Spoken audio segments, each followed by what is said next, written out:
Okay.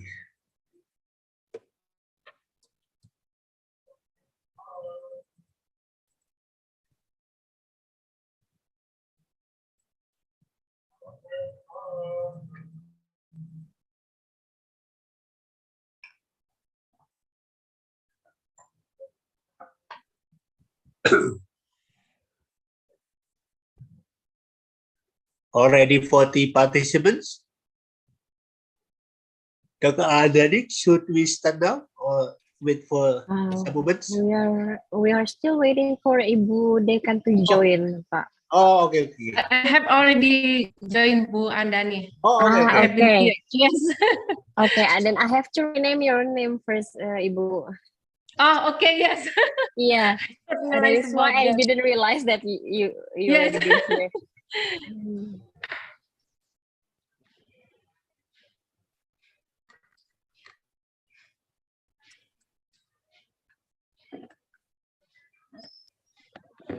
Yeah, welcome Ibu Sri. Yeah, good morning, Bu Andani. Good morning, Bapak Ibu. For the welcome session, we have complete. Professor Biming already here. Ibu Dr. Sri, the dean, also already here. Yeah, I guess while waiting for the participants to join, maybe still clicking. So we start within 1 minute, In 1 minute we will start.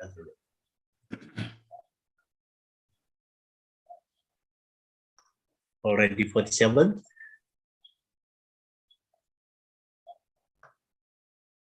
This is from IIUM.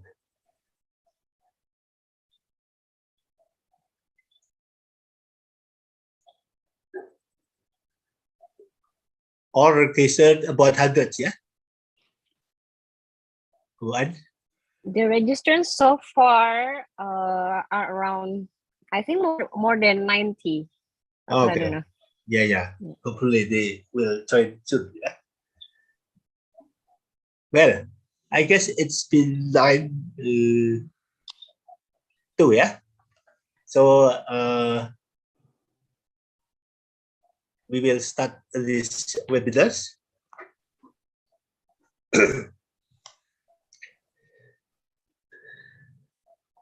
Okay.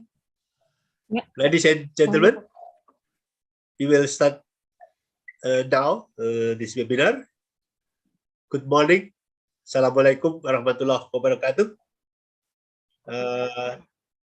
It's great to be gathered here this morning to have our joint seminar, second quarterly of our tripartite University Teknologi Mara, and then ITB and Institut Teknologi Bandung and Institut Teknologi 10 November from Surabaya.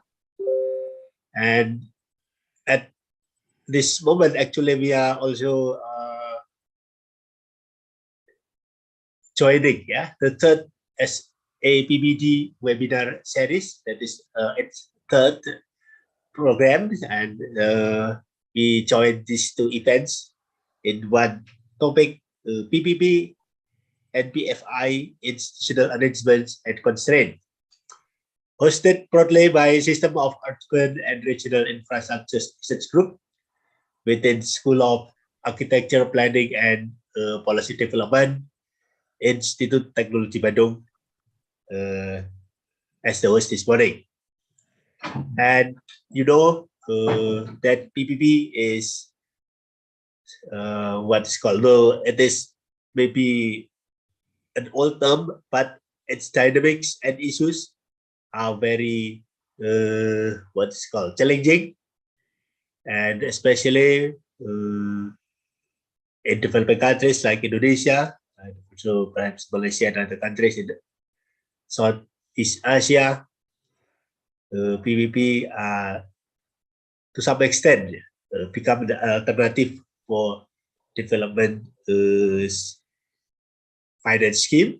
And so we University of Technology Mara, ITB, and ITS frequently meeting quarterly to have this discussion to capture and to enrich our understanding and knowledge, and also the practice of PPP and PFI in our areas. Hopefully, in the future, we can extend this to other areas in the world. And this morning, we have a program. First will be after this opening, we have welcoming speech from the System of Urban and Regional Infrastructure Research Group that will be delivered by Dr. Bibing Biharja. And then the opening remarks from our Dean of the School of Architecture, Planning and Policy Development, Ibu Dr. Sri Mariati. Yeah.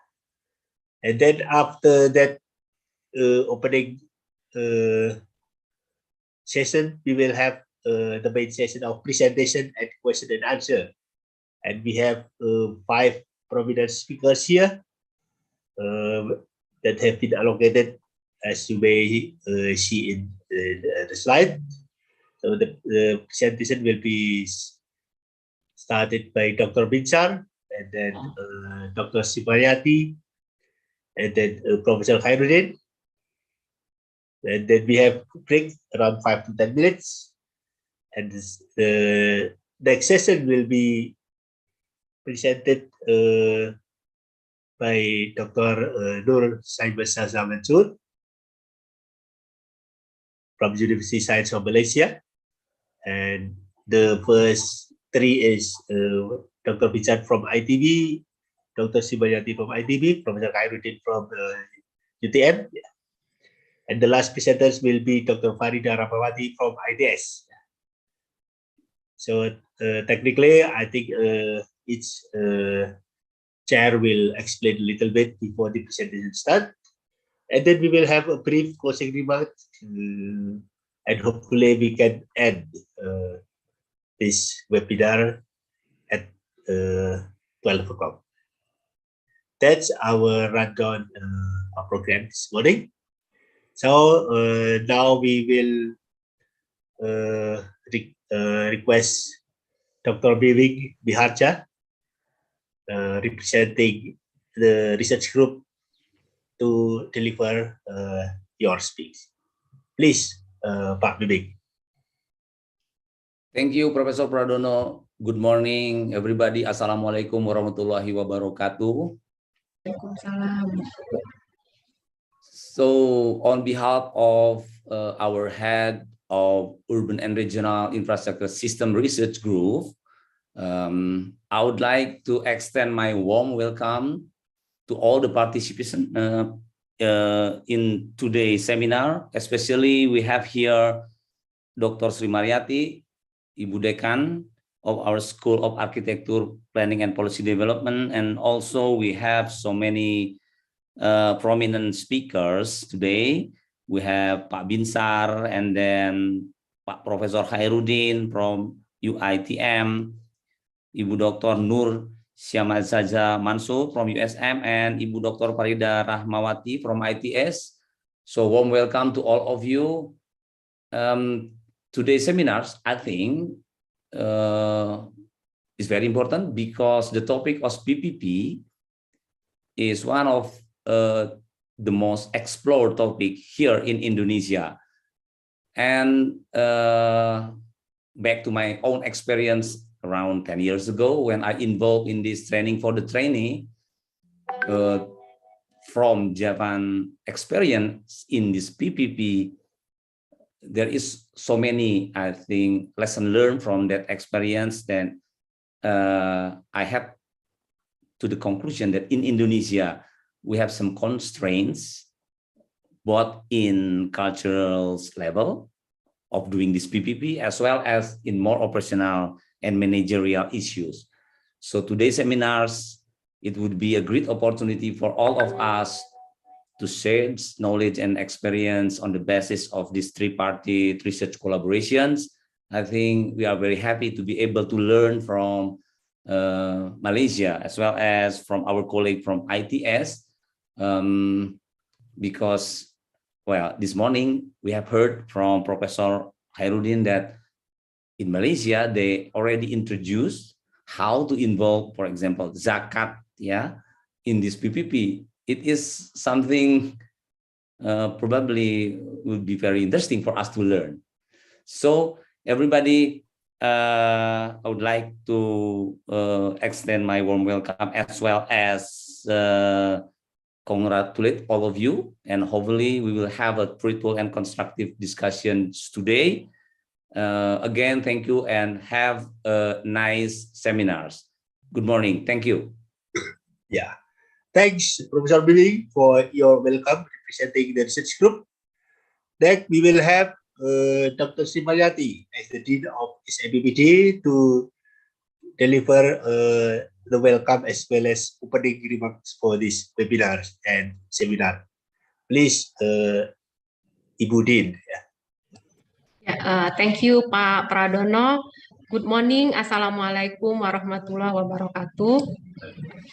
Welcome in the joint webinar between University Technology Mara, Institut Teknologi 10 November, and Institut Teknologi Bandung, second quarterly joint seminar, and third SAPPD webinar series, Sustainable Development in Built Environment, with the topic of PPP-PFI, institutional arrangement and constraint.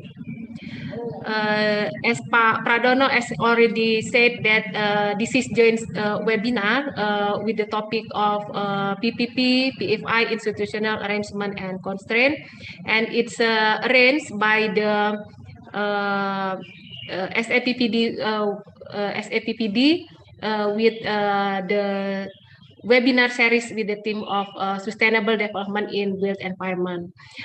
This webinar series with the theme of sustainable development in built environment, we conducted every month in order to disseminate and discuss the research that we have done in our School of Architecture, Planning and Policy Development. And we always explore the topic related to sustainable development in built environment. This is just for your information that our school is one of school or faculty in ITB. In ITB itself consists of 12 faculty or school, and we consist of 9 research groups, and one of the research group is system for regional and urban infrastructure. And we also consist of 12 programs in the field of architecture, planning, and policy development. So the webinar that we conduct every month is directed to disseminate and also discuss the experience and also the research and also the thoughts in our school in the field of architecture, planning, and policy development. And the cooperation or collaboration in public-private partnership, as Pak Pradono said, that this is the discussion forum. Maybe I can say it like that. It's discussion forum between University Teknologi Mara, Institut Teknologi 10 November, and Institut Teknologi Bandung, with the focus of discussion on public-private partnership. In this opportunity, I would like to thank the speaker, Bapak Binsar Parasyanai Pospos from ITB, Bapak Hairudin Abdul Rosid from University Teknologi Mara, Ibu Nur Saimas Saza Mansur from University Science Malaysia, and Ibu Farida Rahmawati from Institut Teknologi 10 November. And I would also deliver my share my research experience in this forum also.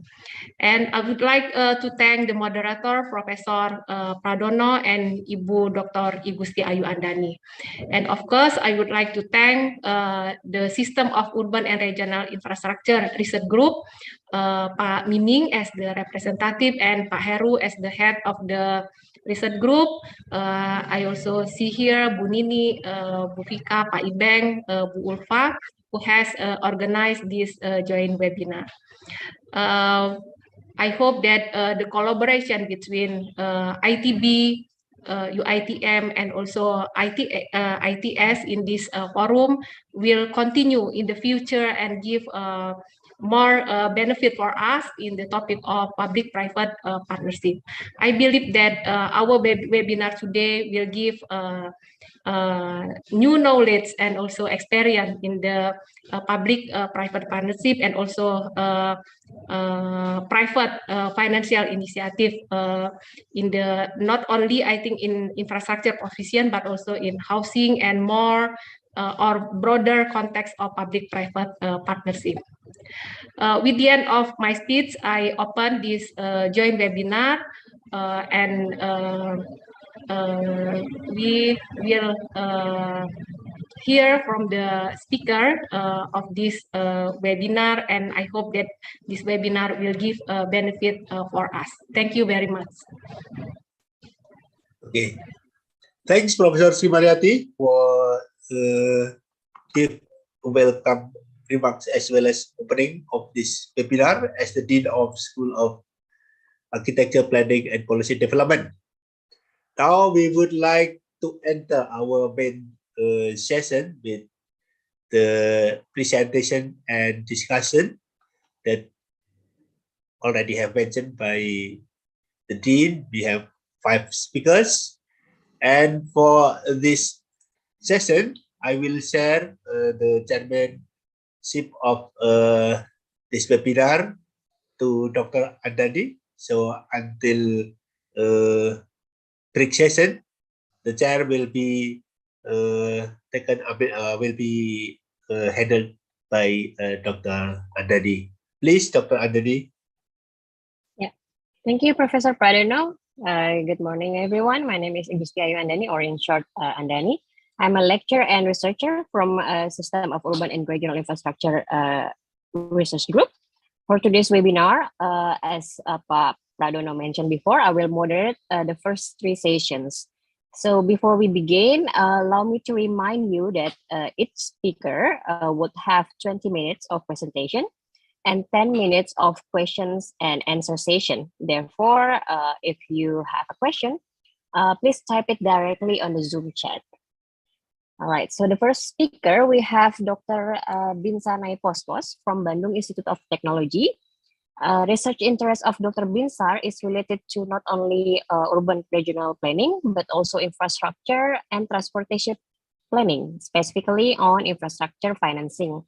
Dr. Binsar will deliver a presentation entitled Current Issues of Public and Private Partnership. Please, Pak Binsar, the time is yours. Thank you for having me.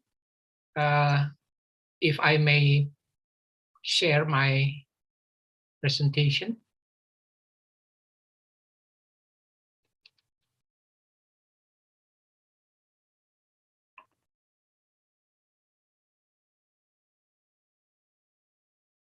Andani, can you see my presentation? Yeah, it's clear, Pak. Yeah, thank you very much, the committee, ladies and gentlemen. Pak Binsar, so sorry to interrupt you. Can you click the use slideshow? Because now it is showing the presenter view. Oh, sorry. Yeah, click the use slideshow on the top of the screen.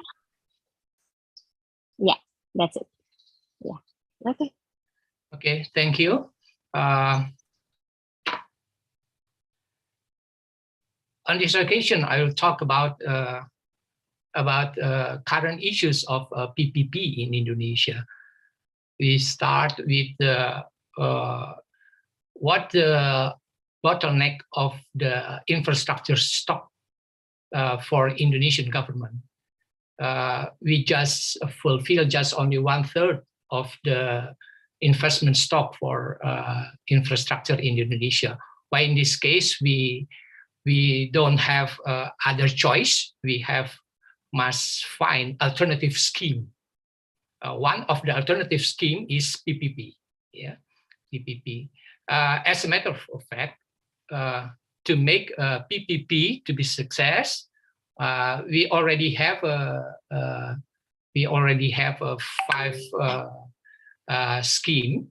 The first is LMAN, or Lembaga Manajemen Aset Negara, is a body created by Ministry of Finance to support land support to the infrastructure such as PPP program. And the second, we already have a land value capture, already another alternative scheme. And the third one is the sovereign wealth fund, is an alternative, and the third is a limited concession scheme. For this occasion, I will talk about PPP. Why? This is eight investment scheme for PPP program in Indonesia, as before. The first is reksadana penyertaan terbatas. This is the investment scheme for create since 2015 by Indonesian government, and already success reached about 27 trillion Indonesian rupiah. We already have 50 project for RDPT, some like Kanci Pejagan Toll Road in Pasuruan Probolinggo and Kertajati Airport, support by RDPT, reksadana penyertaan terbatas. The second investment scheme for Indonesia also we already have DINFRA, Dana Investasi Infrastructure, set by the government since 2018. We already implement through Gempol Pandaan Toll Road project, and we already, but the number of fund just 342 million Indonesian rupiah. And the third investment scheme is KIK-EBA, or we call it in Indonesia Kontrak Investasi Kolektif Efek Bragun Aset. It means the collective investment contract asset-backed securities is an agreement between investment manager and custodian bank to bind the holder of asset-backed securities, where the investment manager is given the authority to manage the collective investment. Jasa Marga, Indonesian Power, PT Garuda Indonesia already implement this KIK-EBA in Indonesia. The fourth one, investment scheme, is DIRE, Dana Investasi Real Estate. It's already done since 2018, before COVID-19. Sinarmas, Simas Plaza Indonesia already implement this scheme, DIRE, in Solo Grand Mall. And the fifth investment scheme is Komodo Bond, or we call it Global Bond, and already initiated by the government since 2017. Jasa Marga and Wijaya Karya already list from the London Stock Exchange to get the global bond. We call it Komodo Bond. And sixth, we call it perpetual bond, or this is perpetual bond is a debt obligation issued by the government, required to repay debt as long as they continue making interest coupon to get the coupon. And the seventh is municipal bond. Municipal bond is a debt security issued by a state, municipality, local government, country finance it as a capital. As we call it OJK already registered this prospective bond for local government. Jakarta, Jawa Barat, and Central Java is the provincial has a very prospective to get this municipal bond. This is still in progress. Maybe not in the very long time. It will be implemented soon. And the green bond already done since 2018. The Indonesian this is bond to get the infrastructure project which related to the climate and environment. This is some. What the Indonesian scheme for PPP? This is in general, we already understand about the international PPP scheme. In Indonesia, we have a very special public and private. Public, we give a facility three. First, VGF. To prepare a PPP project, we have a fund. We call it PDF, Project Development Fund, support by the Minister of Finance, give to the Bappenas, national body for infrastructure planning board, and also we have VGF, financial gap funding. If during the feasibility study the project is not feasible, and the government can give VGF to support to make this PPP project from the previous case is not feasible to be feasible by giving VGF. And then the second one, give a soft loan, give a co-financing. This is an Indonesian public facility given to the PPP project in Indonesia, which hope that maybe infrastructure bottleneck in Indonesia can be fulfilled in the near future. And the last scheme, we call it revenue-based loan scheme. This is the build, lease, operate, and transfer in PPP program. Indonesian government already have a mutual agreement with Asian Infrastructure Investment Bank 2018 to give facility to the private company to build the infrastructure facility, and then the government pay the leasing to the private company to support the facility. This is very potential. In Indonesia now we have a tourism spot like in Raja Ampat, like in Danau Toba, and maybe the private company can build facility there and give the leasing, and then the government can lease such facility to the private company. Maybe Asian Infrastructure Investment Bank can facilitate this revenue-based loan priority project. Yes. And this is some mapping of all the regulation about the PPP in Indonesia. I will not explain it. Maybe you already know. This is so many umbrella regulation like Perpres 38 2015 or Presidential Decree number 38 2015. PPP or KPBU, kerjasama pemerintah dan badan usaha, and already implemented by Peraturan Menteri Bappenas, National Planning Board number 2 2020. This is guideline to PPP. We already have so many regulation to support the PPP program in Indonesia.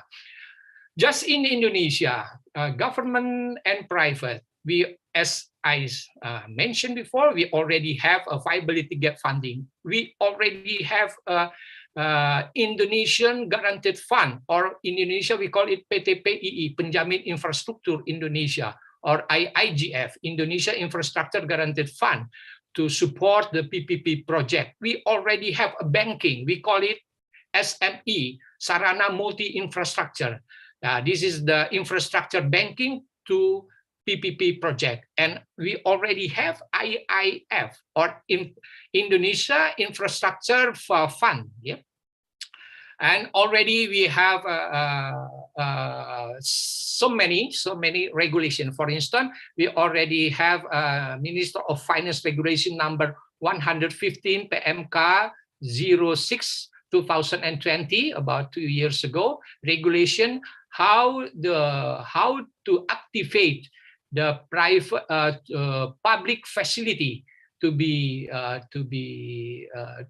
activated, to be PPP, to be activated, being used with the PPP scheme.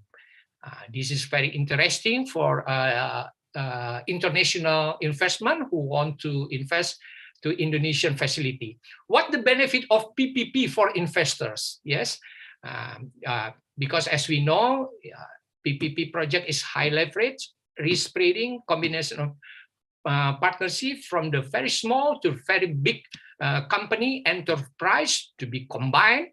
Long-term finance, it can be 25 years, it can be 50, but in Indonesia, just limited maximum 30 years, maximum borrowing capacity. This is all the benefit.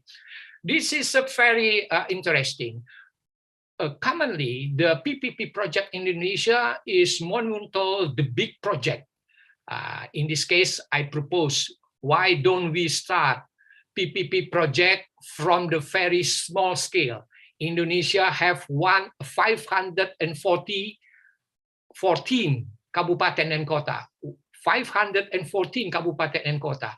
Each of kabupaten and kota needs a small, medium scale infrastructure like pasar, like sekolah. And then why don't we use that PPP scheme in the central government? We adopt it to the local government. The small scale PPP projects being the value is not more than 10 million US dollar or about 150 million rupiah, or di Indonesia we call tidak lebih dari 150 miliar harga projectnya, not like in a national project PPP about trillion. Yes, in this case, why this is the proposed.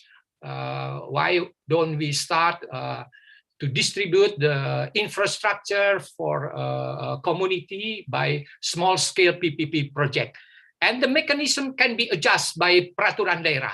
No problem for that. Yeah. How to explore source of fund for PPP project in Indonesia?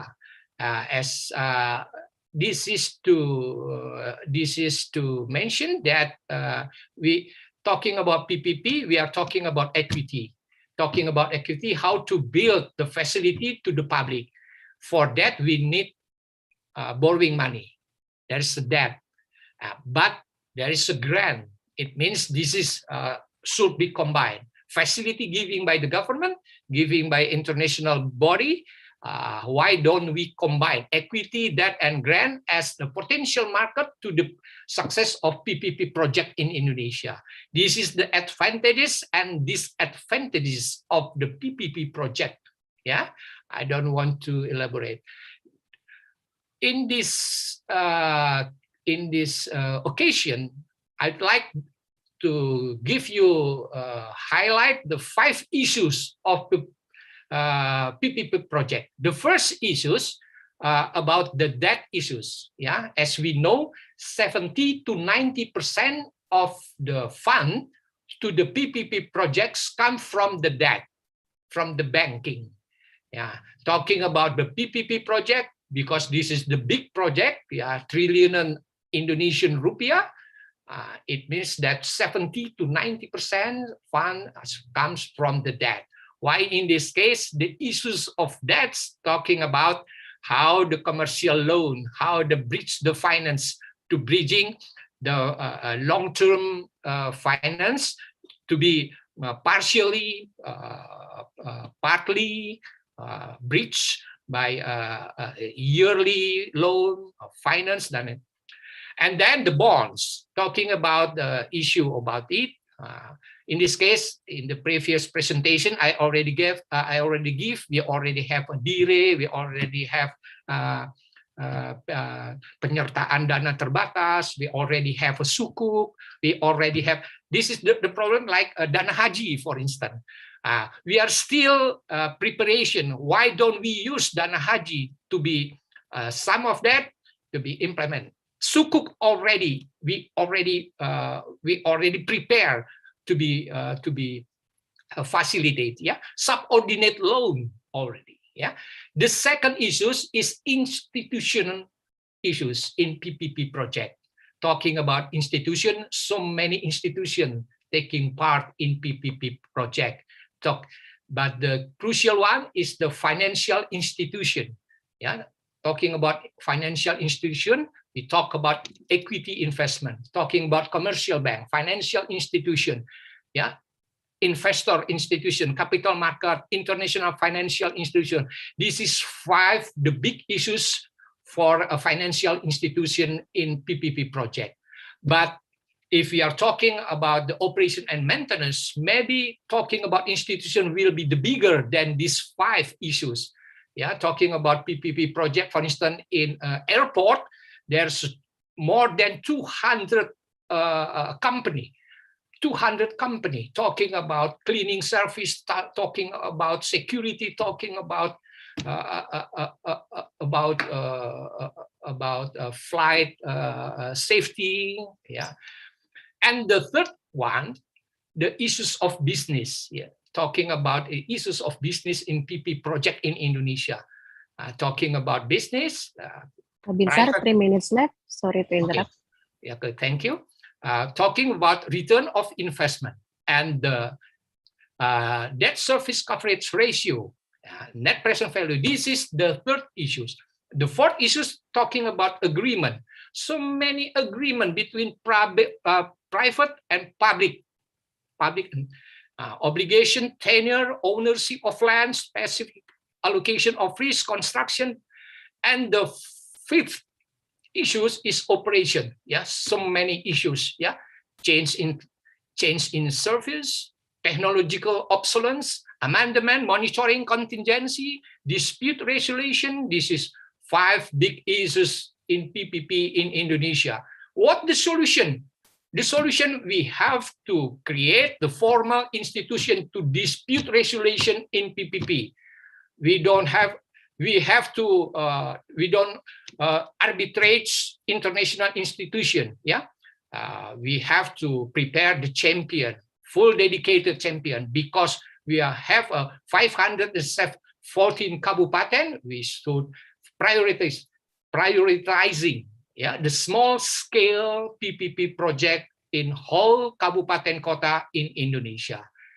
As a conclusion remark, PPP scheme is not a new concept. We already declared presidential decree since 2005, but until now, the private company still cautious, yeah, still cautious, and envisage step by step only a certain kind of infrastructure in Indonesia, like toll road, clean waters, but the potential like housing, hospital, road illumination, market, high-speed train, MRT, LRT is still being potential to be implemented in Indonesia. PPP is still a leading alternative program for Indonesia so far to fulfill the bottleneck for infrastructure stock. The key success of PPP in Indonesia just steadily needed among communication among public team and private team to make PPP project financially close to be executed. If not because of us and whom. Keep fighting for the success of public-private partnership. Thank you, Ibu Andani.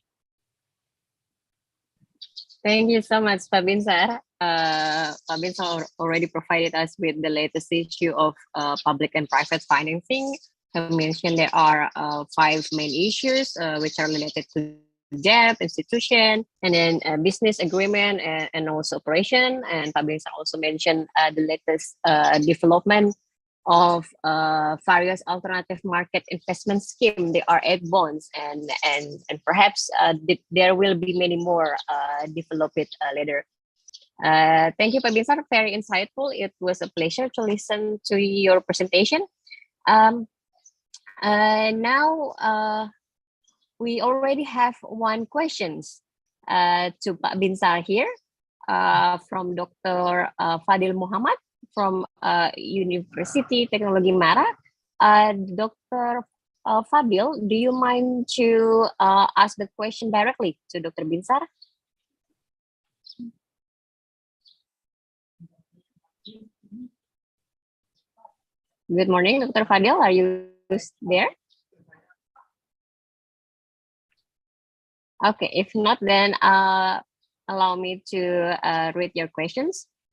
So salam and good morning, everyone. PPP in Indonesia seems to have full government support on financial funds and loans to implement PPP projects, meaning instead of using government development funds, they assist private companies to fund the project using external and mixed funds and loans. So just like Malaysia, where public funds are utilized to execute PPP projects. So his question is, who bears the most risk in PPP projects in Indonesia, as far as financial risks are concerned? Yeah. Would you mind to answer that, Pak Binsar? Thank you, Pak Fadil Muhammad from Malaysia. Indonesia PPP project divided by 4 stages. The first, planning stage. The second, preparation stage. The third is transaction stage. And the fourth one, the last one, is the implementation stage. For the planning stage, Bappenas, or a national planning body, is responsible to plan all the infrastructure scheme in Indonesia. They give the PDF, project development facility, to the very potential PPP project in Indonesia. The risk for the failures will be captured by the Bappenas, yeah, because we already give a facility for that. But the number is not too big. But for instance, like to preparation of OBC, outline business case, it can be found by PDF. Like a final business case is the last step before it offered to the market sounding. Yeah, this is the first. And the second, the preparation. The preparation and the Minister of Finance already give mitigation to the risk, whether it fail or not. Yeah, viability of the project, something like that. And if already financially closed, it can, if it already transaction and already who have a risk. The risk we hedge the risk to the EEGF, Indonesia Infrastructure Guaranteed Fund, or we call it PII. PII is the institution to handle the risk during the operation fail in the middle of the time. Why in this case? Who bear the risk distribute to the government and to the private company. Mostly during the implementation, the risk can be moved to the private company. That's my answer, Ibu Andani. Thank you, Pak Fadil, for the question. Thank you, Dr. Binsar. Dr. Fadil, do you have any follow-up questions? Can you hear me now? Yes. Yeah. Yes. Sorry, there's something to do with my mic, I suppose. It's just that similarly to Malaysia, we have when we have PPP, the government always instead of using the government development funds, the usual project, right? Like whether you are using design and build, whether you're using traditional or whatnot. So the reason why they move from the traditional method, procurement methods, to PPP, I suppose is more or less to transfer the risk. Rather than in the normal traditional design and build and whatnot, government will use their development funds as to support the project. But now they are transferring the funds to somewhere else. That's what I'm quite curious.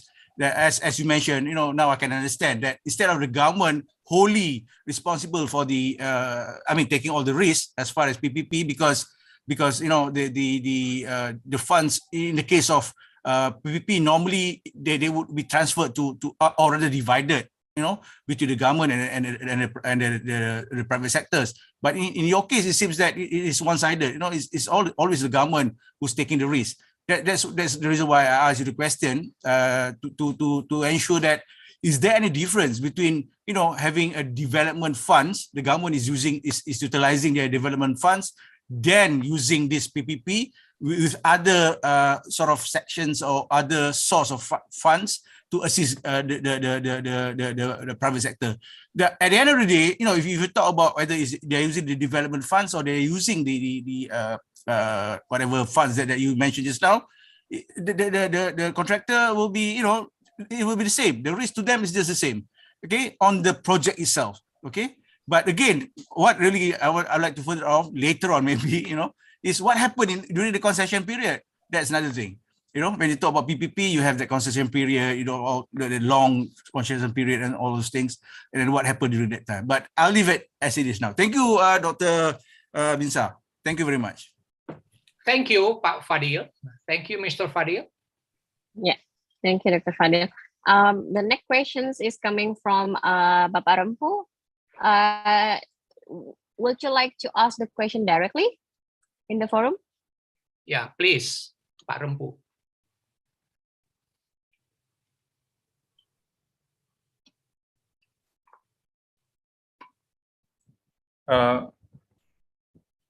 Thank you, Ibu Andani and Pak Binsar. I think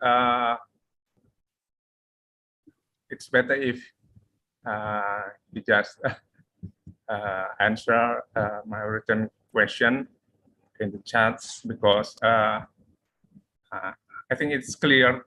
But the spirit is the accountability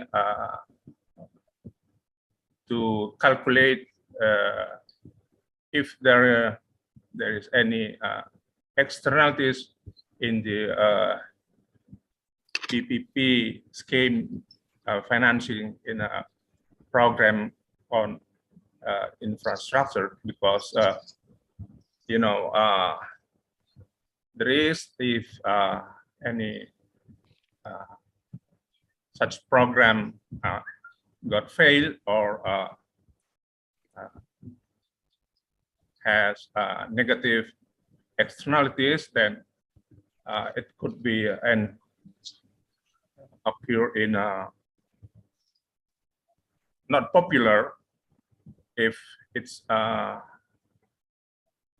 viral in a community and makes political issues, and then maybe the person or key person that has responsibility in the project come into what is called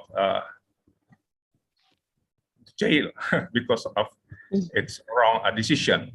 And it's my question if there is any SOP adapted from other advanced countries in this PPP program scheme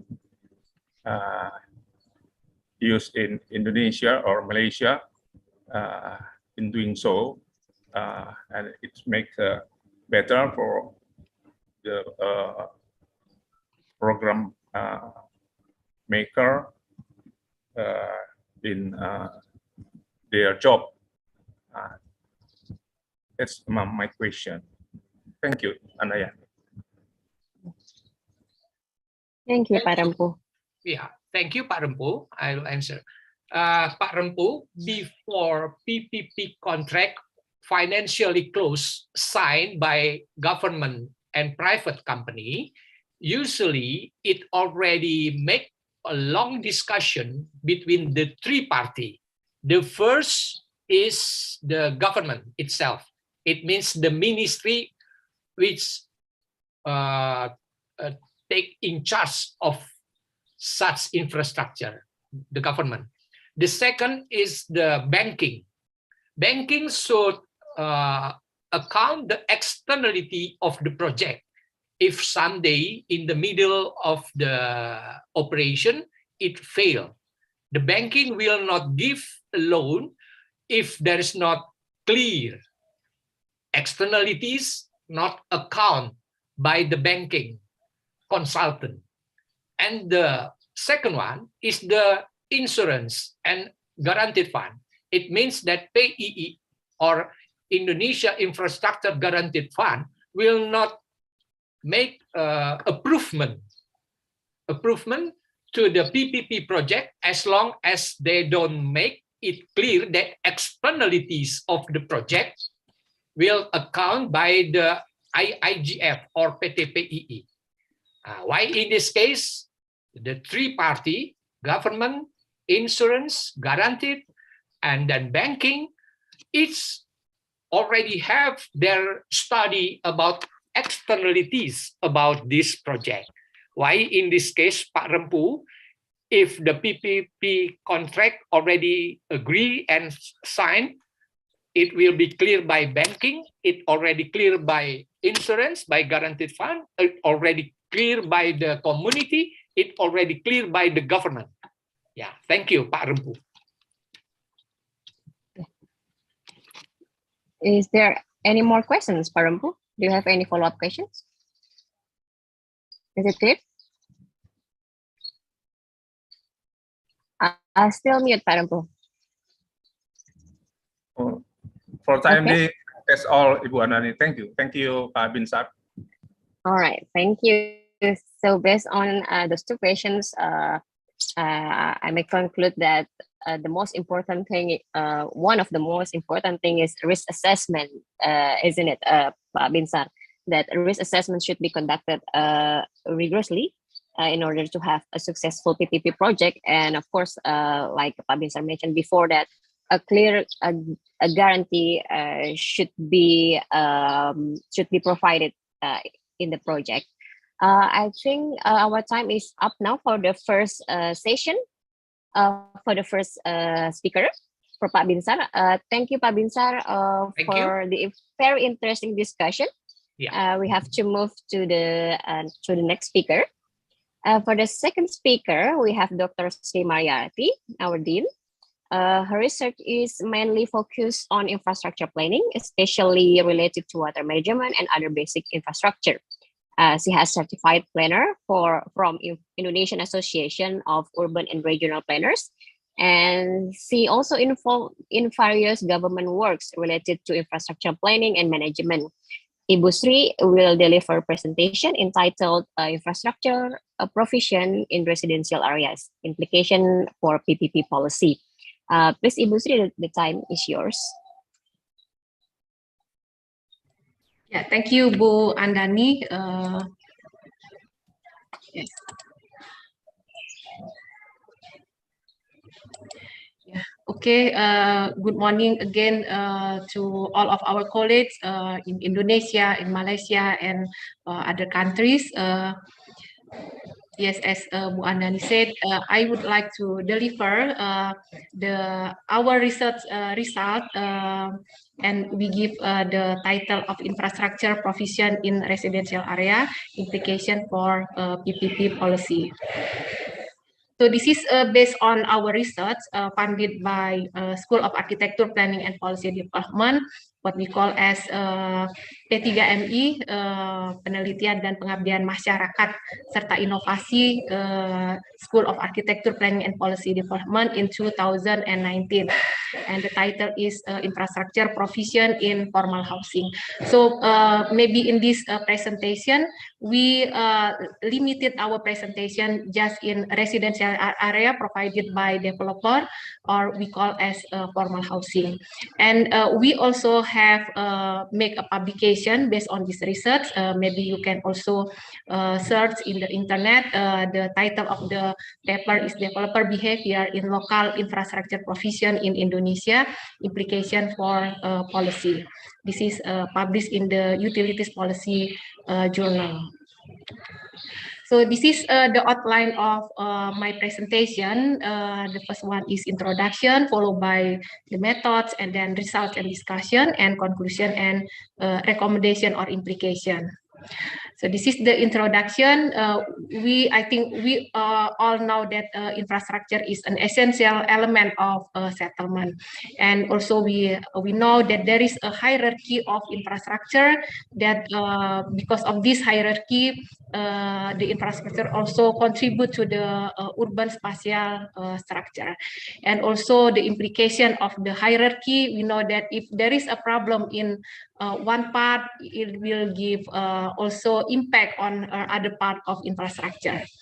So the failure to provide infrastructure in residential area, this is a small scale, or maybe I can say this is the lower hierarchy of infrastructure in residential area, has several implications, not only in the residential area, but in the city scale infrastructure, such as a lack of drinking water, flooding problem, and also health issues.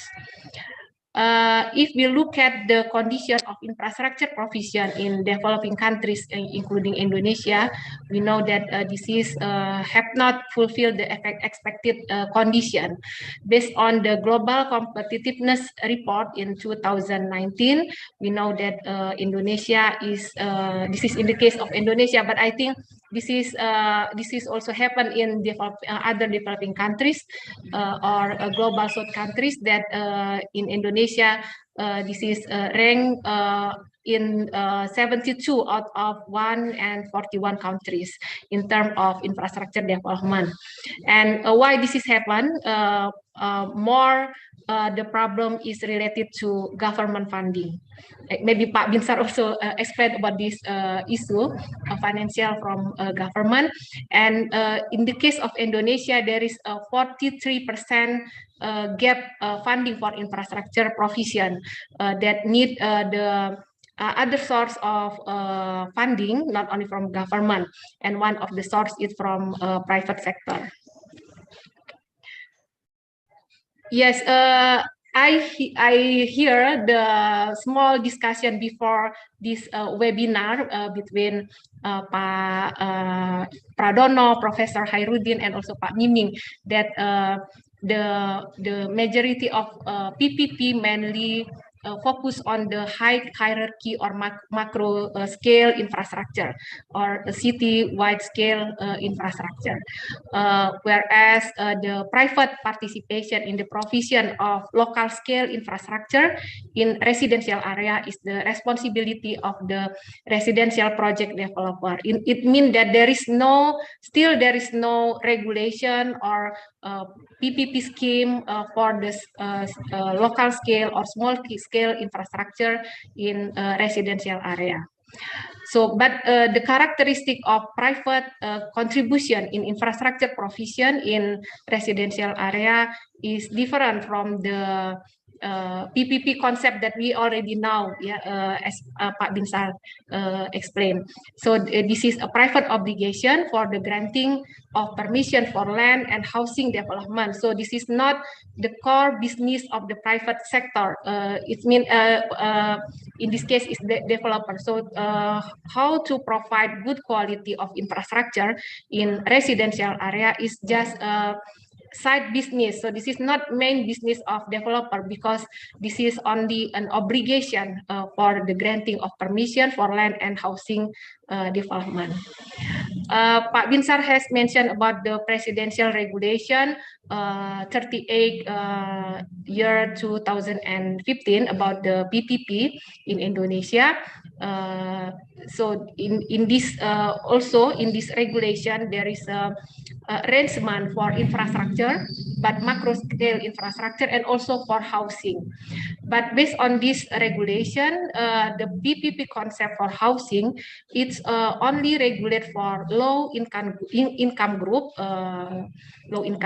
and rental apartment for low income group. So this is if we talk about the formal housing developed by developer, maybe not only limited for low income group, and there is no space or there is no regulation, specific regulation for this sector. So the differences between PPP in housing and private participation in the provision of local scale infrastructure are related to the type, and also the target group of housing. We know that in formal housing, the developer has an obligation, to provide all the type of infrastructure: water, sanitation, road and transportation, and also waste disposal. But usually in private participation or PPP in infrastructure, usually related to only one kind of infrastructure. We know that maybe there is a project of PPP in water, PPP in solid waste, PPP in wastewater. And also if we compare with the PPP in housing, this is also different because the target group is different. PPP in Indonesia for housing, it's only for low income group, and this is only for rental or housing or rental housing, for low income group. So there are different characteristics between the private contribution in PPP for housing and also infrastructure, and private contribution in providing infrastructure in residential area. So if I try to make this scheme, how is the position of the infrastructure provision in residential area? In government regulation, there is a regulation related to PPP in housing, but this is limited to low income and apartment or rental house for low income group. And there is also regulation, Pak Binsar has mentioned many regulations related to this PPP in infrastructure provision, but usually it's related to large scale or citywide scale infrastructure, and only usually one kind of one type of infrastructure. And still there is space that have not been discussed widely. Even in Indonesia, and also Pak Hairudin in Malaysia, I also searched the literature. There is no regulation or much discussion on this, the red box infrastructure in formal housing. So this is maybe I will focus on this red box. So private participation in the provision of local infrastructure in residential area actually in Indonesia has been started in 1974 with the National Public Housing Development Corporation or Perumnas, and the establishment of Indonesian Real Estate or REI in 1972. And then after that there is a mass development of formal housing in Bumi Serpong Damai in 1984. So this is not new actually. It's more than 40 years ago that there is a private contribution in housing development by a developer. So the developer must provide infrastructure in the residential area that they develop. This is based on the existing regulation, but this is not regulation of PPP, which must then be handed over after the development to be managed by the local government. But the fact so that in, this is just an example, in Sidoarjo Regency in East Java, 93% of the developers, and also in Bandung City, it's around 93% of developers did not hand over the infrastructure that they were supposed to provide to the government. There are some problems. This is related to the poor condition of infrastructure, so this is not possible to hand it over to the government, or formal housing area have been long established, and its developer no longer exists. So there is no management for the infrastructure. This is some problem that why the infrastructure cannot be handed over to the handed over to the government. And what is the implication? There is no body or organization that responsible for the maintenance and operation of infrastructure in residential area. So this is our case study. Our case study, we use multi-criteria analysis to explore the behavior of developer. We hope that by knowing the behavior of private sector, in this case in this case is developer in providing infrastructure in residential area, can give the input for the government to make policy for public-private partnership in providing infrastructure in formal housing. We use case study, not case study actually, but we use some location in Indonesia, in Medan, Palembang, Bandar Lampung, Tangerang Selatan, Jakarta, Bekasi, Bandung, Sukabumi, and then in Kalimantan there is Samarinda, Banjarbaru, in Sulawesi there is Manado, and in Papua we use we have developer in Jayapura and Bovendigul. We hope that the spread of the location of the survey or data collection will give more knowledge on the characteristic of developer, because we have a hypothesis that the states of development of the city have influence on the characteristic of the developer. So this is the condition of infrastructure in that location, in water supply, public water supply coverage, wastewater, solid waste, road network, electricity, and also education facility. In general, we know that electricity it's very good in Indonesia. I think it's electrification rate is already 100%, but this is not the case for like public water supply, and then wastewater coverage, and also solid waste service coverage.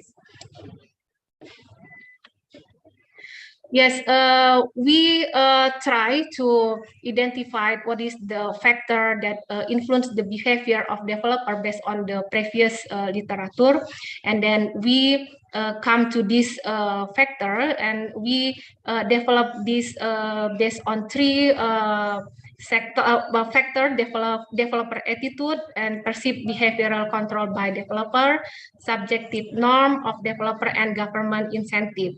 And then we make a sub-factor of this.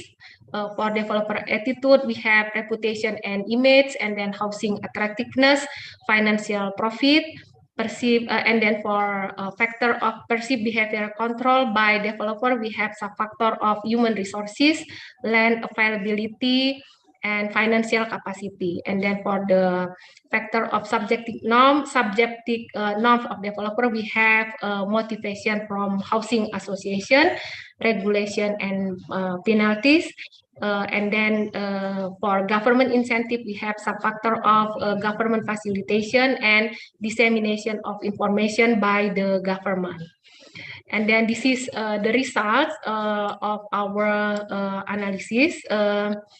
So we know that I will focus on the government incentive, because the PPP may be related to government intervention. This is we know that this is very important. Although there is a variation between the city, and we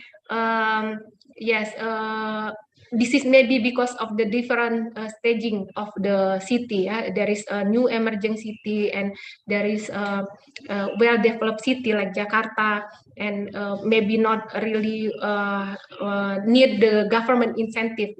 But Jakarta, it's not. Not really depend on the government facilitation and also dissemination of information by the government, but other cities or like Samarinda, and then Manado, and Bovendigul. This is a new emerging city. Maybe this is have a high dependencies on government incentive, government facilitation in providing macro infrastructure, and also dissemination of information. And then we also know that the subjective norm of developers, such as motivation from the housing association and also regulation and penalties. This is also from government, should be also have very important impact on the motivation of developer or behavior of developer in providing good quality of infrastructure. Yes, we come. Yeah, we come to the conclusion and implication. So this is maybe I will start from the last sentence. This is Pak Binsar already mentioned about small scale public-private partnership, because residential area is part of the city. This is not a wide scale infrastructure. Maybe this is an alternative to also to provide infrastructure in residential area. And then if there is a large scale housing project, we can also propose the PPP with some developer together with the government. But we have to discuss, this is about the regulation in Indonesia also. And then other factor that have to also consider is the rule, including sanction, also regulation, and then the most important also land, the availability of land and land speculation. I think this is also the risk in PPP in Indonesia, also related to the land speculation and high land prices, and also the monitoring mechanism to control the implementation. Once the regulation have been set up, this is need to be monitored, the implementation and also the sanction for the violation of the regulation. That's why the government have to set up the more detailed standard and guideline in providing infrastructure in residential area. Yes, I think that's all from us, because we are team to provide this publication. Thank you very much. Terima kasih. Wassalamualaikum warahmatullahi wabarakatuh. Waalaikumsalam. Terima kasih, Ibu Sri. Thank you for sharing your latest research regarding infrastructure provision in informal housing to us. Based on your presentation, we learned that there are various factors mainly related to developers' attitude, and then perceived behavioral control, subjective norm, and also we learned that those components are related to theory of planned behavior. Then you add one more factor, which is government incentive. And those four factors are affecting how developers provide the infrastructure in formal housing. Okay, so now we already have. Dr. Fadil would like to ask a question, I think. Okay, Bu Sri Menanti, can you hear me? Yes, it's very clear. This is actually a sharing of experience. I just want to seek your comment on this. We at the UITM, we have what we call as a Masters in Integrated Construction Project Management students. Yeah. We normally every semester we have what we call as Integrated Simulation Project, which is actually a simulation of projects, whether it's locally or internationally. So I've done this for the last 10 years, but one of the interesting project that we've actually involved is in Aceh. Is in Aceh. Okay. In Aceh, I think maybe last 5 years or something like that. I can't remember exactly. This was actually about integrating infrastructure facilities. Okay, we were quite fortunate in a way that we have a sort of collaboration with Shah Kuala. Then we have the same thing with the authorities over there who actually assist us in many getting data and for our students and things like that. So what we did is we have a two batch. First batch they did the exploration. What are the issues? What are the current issues about infrastructure, facilities, and things like that? And which is is quite alarming to us, especially in Malaysia, to find out what was actually in Aceh. And then when we came back, we did some research again. Then it goes back to the second batch. The second batch, we went again to Aceh, and that is where we proposed whatever integrated infrastructure project and things like that. And then we came up with many proposals and things like that. But the issue again is not so much of whether it can be done or it cannot be done. It's actually it can be done. But the biggest issue that we faced during the research and also the findings that we occurred after that is about the affordability of the consumers. Of you can construct whatever latest gadget, latest technical savvy, whatever it is in terms of facilities, right? Say for example the water, the electricity, and all that. But the problem is talking about the payback loans, and the affordability of the consumers themselves. As you know, I think that's really. But actually, we went for the third one. We went with a private company in Malaysia to look at the possibilities of engaging in PPP. Actually, you see, for the project, because they are quite convinced that we have a very wholesome data about Aceh infrastructure and things like that. And then they said it is possible that we can do it through PPP, using Malaysian counterparts having to play the role in construction, in financing and everything. But again, it's all about the payback deployment. So what's your comment on that? Thank you. Yes, yeah, thank you, Dr. Fadil. So this is also the problem, for PPP in infrastructure as a whole. So, and this is also the risk. I think not only in Aceh but also all of the part in Indonesia. When we talk about the PPP, also the problem is the affordability of the customer, or in this case of water supply. And yes, in every project in water supply provision and also wastewater, in Indonesia, we put this affordability as a main concern.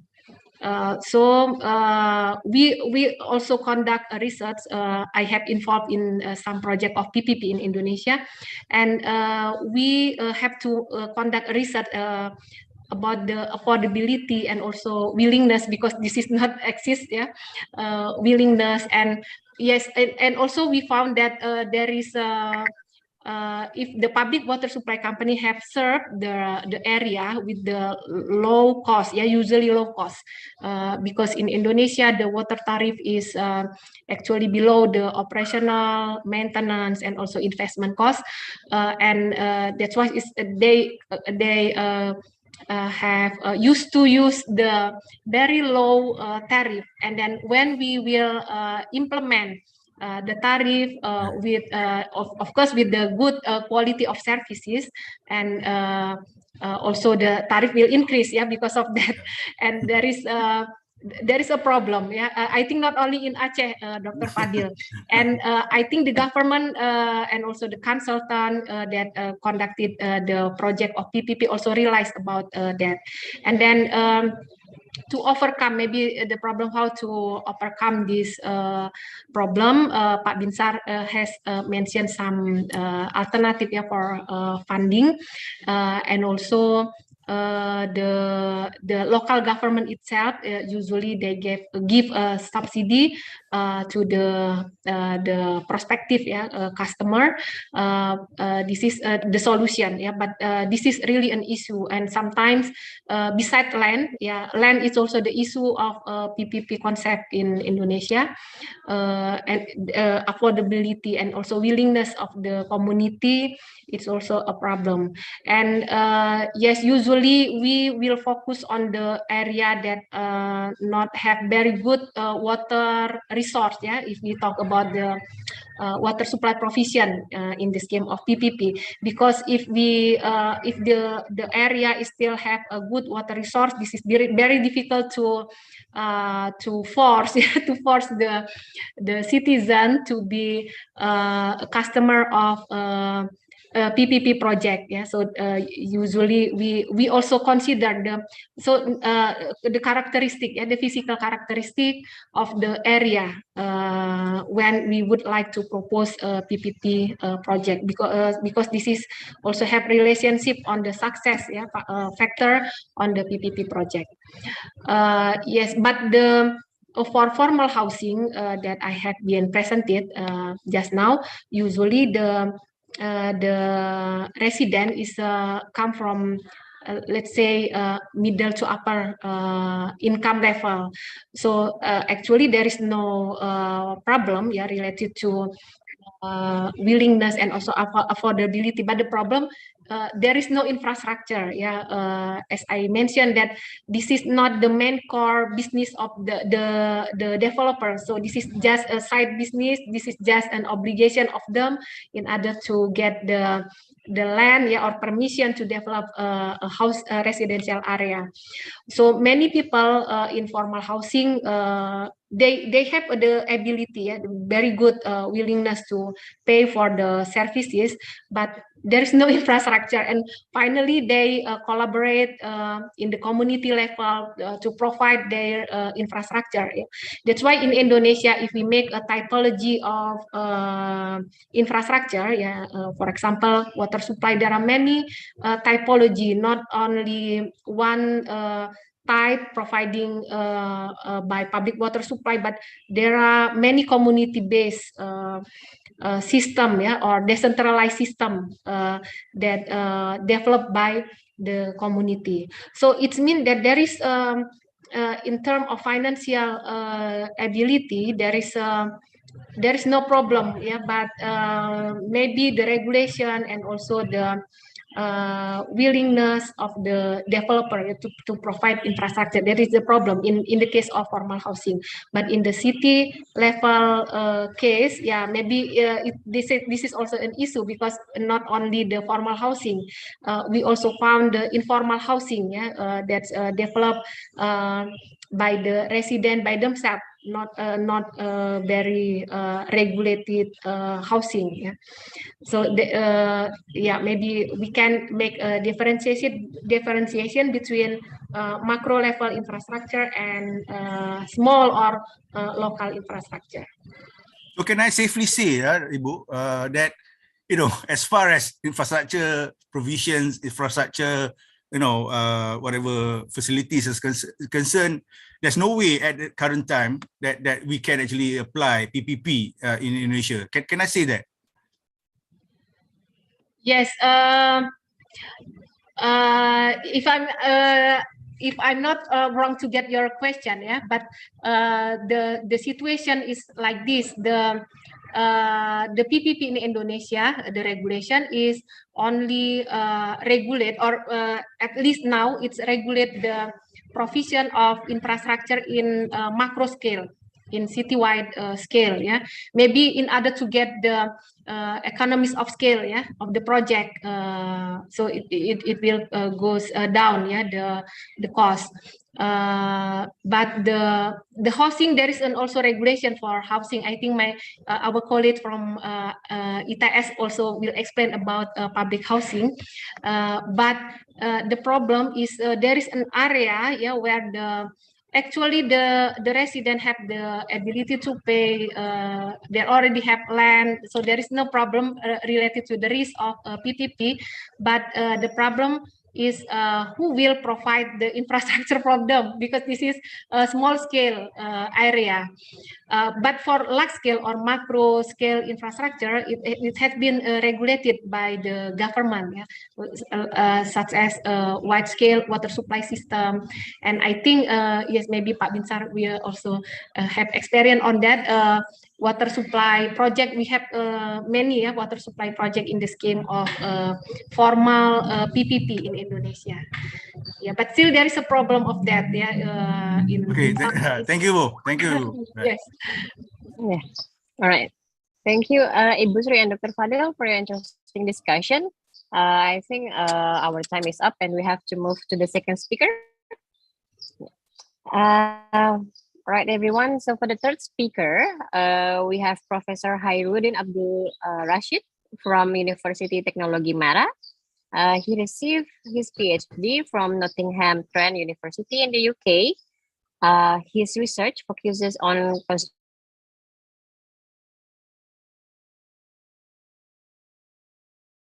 development, PPP-PFI, and quantity surveying.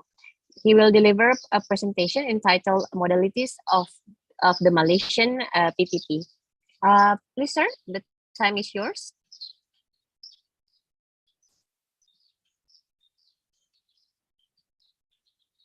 Assalamualaikum and a very good morning to all. I'm trying to share my screen. Is it coming up now? My presentation on the screen? It's not. It's still loading, Professor. Oh, okay. Yeah. Right. So while it's still loading, well, I would like to. Yeah, we can see it now, Professor.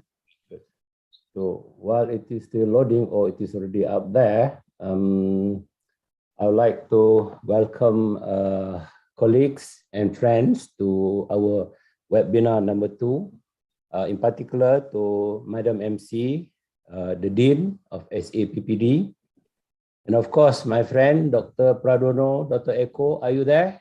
Yeah, and also Pak Binsar. I Yes. hope there very well. Yes. Okay. Good. I also would like to acknowledge colleagues from UiTM, and we hear earlier on my friend Dr. Fadil engaging the 2 speakers in the question and answer session. Yep. I would like also to acknowledge the presence of an officer from UCAS, the Malaysian PPP unit, Tuan Haji Samsudin. He is here. Thanks. And also, of course, colleague and friend from the Asia APPI in Tokyo. We have Professor Tabuchi and also Mr. Ishii. Welcome, Professor. Welcome. Yep. And of course to other colleagues and friends in Malaysia and Indonesia. Assalamualaikum and a very good morning. Before I start my presentation, I would like to address the theme of the webinar, which is institutional arrangement and constraint. So my focus here is on institutional arrangement. I will not be discussing on constraint. I mean, that is another issue or another presentation altogether. And again, before I start, I would like to address some aspect of housing that we talked earlier on. We just want to share that in my previous study with groups from the International Islamic University, and we have received grant, quite a fair bit amount of grant to look into how can we PPP low-income housing scheme for the utilization of zakat and wakaf funding. So we have produced and proposed model whereby zakat, wakaf, private property developer can work together under a joint venture, and there are a few models that we propose whereby we can tap funding from wakaf and zakat to help people in the low income category to actually have access to decent housing. That's one area that we have proposed. Perhaps a colleague from ITB and ITS may want to look into it.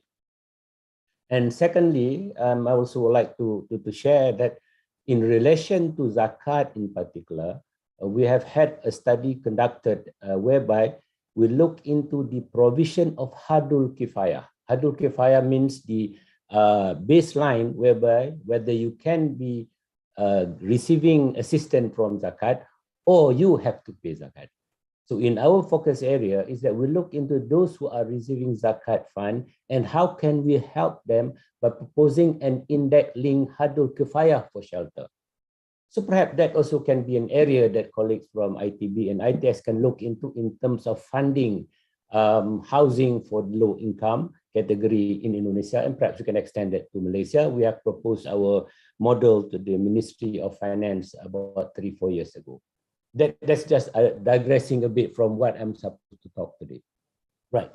So my presentation is pretty short. I've prepared some background information to PPP-PFI, but I suspect people are already quite conversant with the modalities, with the approach, with the systems of PPP-PFI in Malaysia. But we can say that in Malaysia, PPP is divided into 2, i.e. privatization and PFI. So it is all lumped together into PPP. Initially, Malaysia started with privatization, then moving on, it goes into PFI, and then finally, these are being put together under an umbrella scheme, PPP. The focus of my attention today is my presentation today is to try and share what are the dominant procurement method or the dominant system of PPP use in Malaysia, and who or what agencies are the beneficiaries. This is to try and extend the discussion, because perhaps in Malaysia, our immediate impact of PPP-PFI is on toll road. In other words, everybody in Malaysia will one way or another will be traveling using public roads, and the most talked about item is talking about having to pay toll.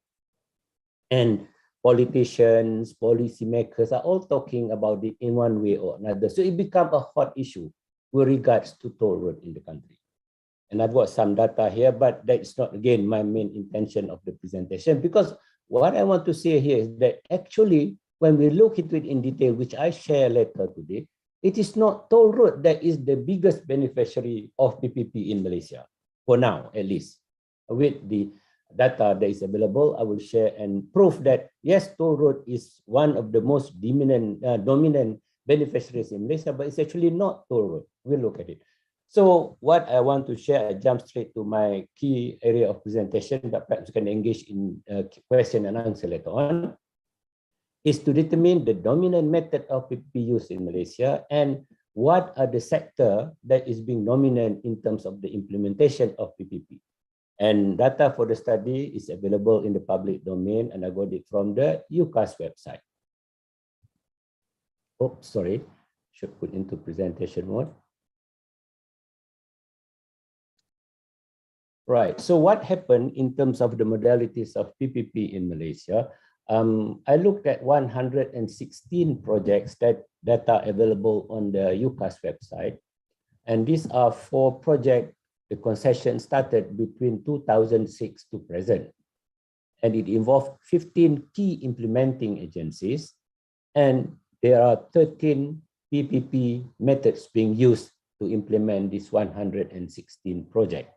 So I prepared simple cross tabulation. Here is the data that I've got. On top here, these are the ministries or agency involved in implementing PPP-PFI, altogether 15 of them, of various ministry. For example, the MOT is Ministry of Transport, KPT is Kementerian Pengajian Tinggi, for example, KKM is Kementerian Kesihatan Malaysia, that sort of things. And on this column here, these are the methods of PPP being used for the implementation of this 116 project. Yep. So just to move on straight forward here. So from this table, I can notice that actually the dominant method of PPP in Malaysia being used is the BLMT, Build, Lease, Maintain, and Transfer. That is the most dominant, and its share from the 116 project is 41%. It is followed by management contract, 23%, and BOT, 13%. So these are the dominant methods. So that answer the first question that I'm trying to find out. What exactly is the dominant method? So the dominant method is BLMT, followed by management contract and BOT. And again, this is for the 116 project between 2006 and present. Then looking at the dominant, I can't see it here because it is blocked by my, okay. The dominant ministries or implementing agencies here, we have KPT or Kementerian Pengajian Tinggi at 33%. So initially, I thought that it is toll road, and therefore it is either Kementerian Kerja Raya or MOT will be the dominant ministry. Actually, it is not. It is the KPT, Kementerian Pendidikan Tinggi, at 33%, followed by Kementerian Kerja Raya at 17%, and then Kementerian Kesihatan Malaysia, which is the Ministry of Health, 10%, and then MOT or Ministry of Transport at 9%. So here I answered the second question of my study, that is dominant ministry. So go back here, the dominant method is BLMT at 41%, and dominant ministry is the Kementerian Pendidikan Tinggi at 33%. Now, In terms of the sector, so I've divided the available data into these sectors, i.e. government administration, key infrastructure, new buildings, road and highways, medical and health. And from this simple table here, I can identify that the dominant sector is actually education. So Malaysia emphasized a lot on education. And here we are talking in particular is higher education, the universities, the higher institution of higher learning and stuff like that. And secondly is government admin at 18%, then followed by road and highway at 16%. So immediately this, what do you call, negate the notion that when we talk about PPP-PFI in Malaysia, it is always toll road. Although toll road or highways does have what I call as a big chunk of the PPP methods being used in Malaysia, i.e. road and highways, but actually it is education, and the emphasis of the government appears to be very much higher in terms of education. So in conclusion, so BLMT is the most dominant method used, followed by management contracting and BOT. The Kementerian Pendidikan Tinggi, which is higher education, is the largest implementer, and is followed by Kementerian Kerja Raya for the toll road, Kementerian Kesihatan for hospitals and medical and health facilities, and MOT for ports and airports infrastructure. And it seems that from my small study here, education sector, i.e. higher education, is the largest beneficiary, followed by government administration and connectivity, roads and highways. So that's all about my presentation. Although I prepared my slide, but in interest of time, I can probably better off in engaging with question and answer. Thank you. Yeah, thank you, Professor Hairudin.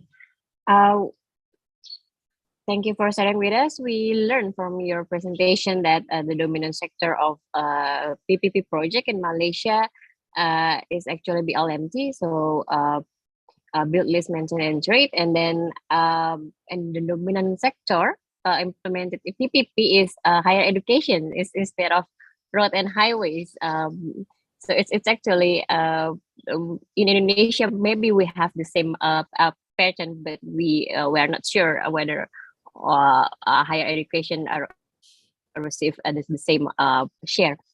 So now do we have a question from the audience? Is there any question from the audience? Oh yeah, Ibu Sri, do you mind deliver your questions in the forum? Yes, thank you, Bu Andani. Good morning, Professor Hairudin. Yes, it's very interesting, your presentation. And I wondered that, usually the focus of PPP is on infrastructure, but the case in Malaysia, it's more to in building, and also from the higher education. So maybe this is not to related to that, directly related to the PPP in the building, but I would like to know the condition of infrastructure. You mentioned in the beginning, although this is not the main presentation of you, about the especially provision for low income group, especially for housing and also infrastructure. This is also the.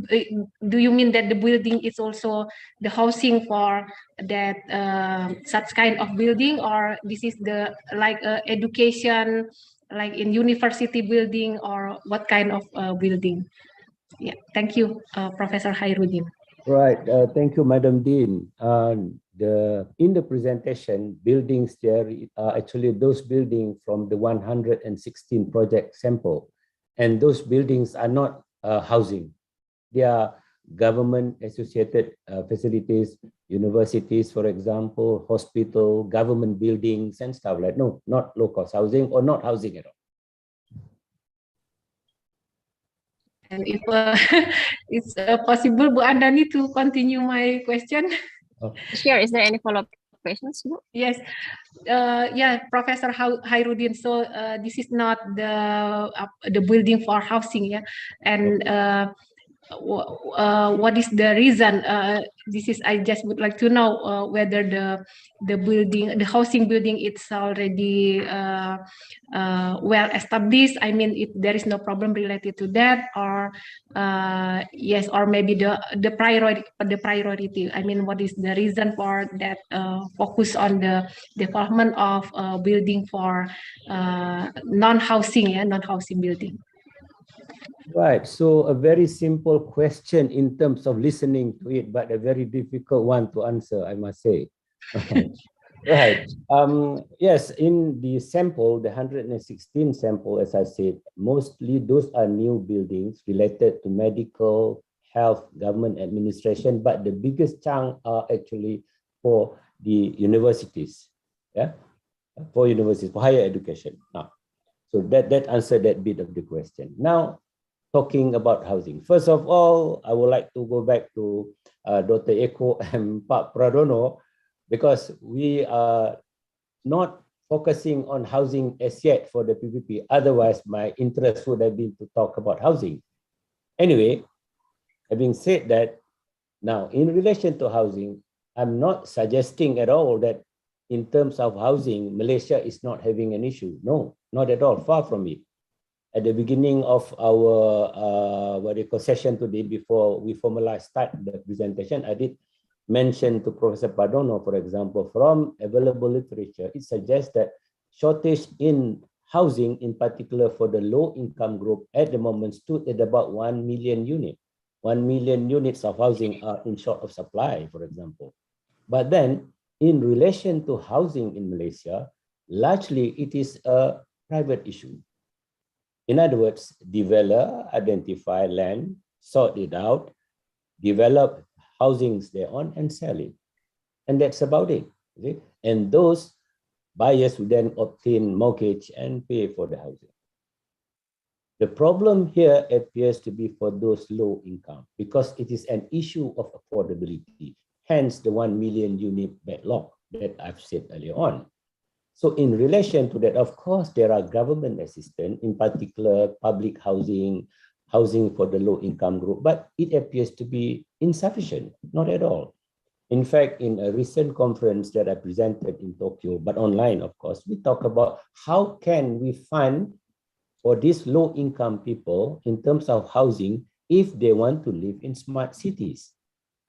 Now we are talking about smart cities. Malaysia also involved, but especially in Indonesia, because there are a lot of cities now have been identified to become smart cities. So my question in that conference, which I propose my way of sorting it out, is that how do we make inclusive when we have smart cities with high-tech involvement therein, and we have low-income people living there? Are they going to be displaced? So my answer again, as what I said earlier, is to try and look into this third funding sector, I call it, i.e. zakat and wakaf, or Islamic philanthropy, or we broadly call it philanthropy if we want to involve input from other religion as well. Of course, we have our issues, we have our guideline, we have our constraint, but we cannot ignore this potential.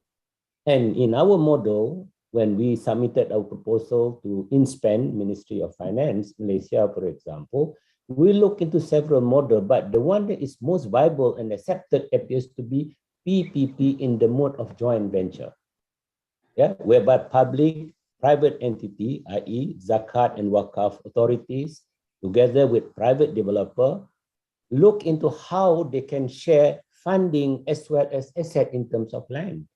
Because in Malaysia, for example, wakaf have huge land bank and yet to be developed. Of course, they're developing. I'm not suggesting they're not doing that, but there are potential for it to be developed for low-income housing, and zakat can pay for those who are staying there, i.e. the asnaf, using zakat fund, for example. But of course, there are a lot of Sharia and other Islamic legal issues that need to be resolved, but not because of this constraint, we put a stop to it.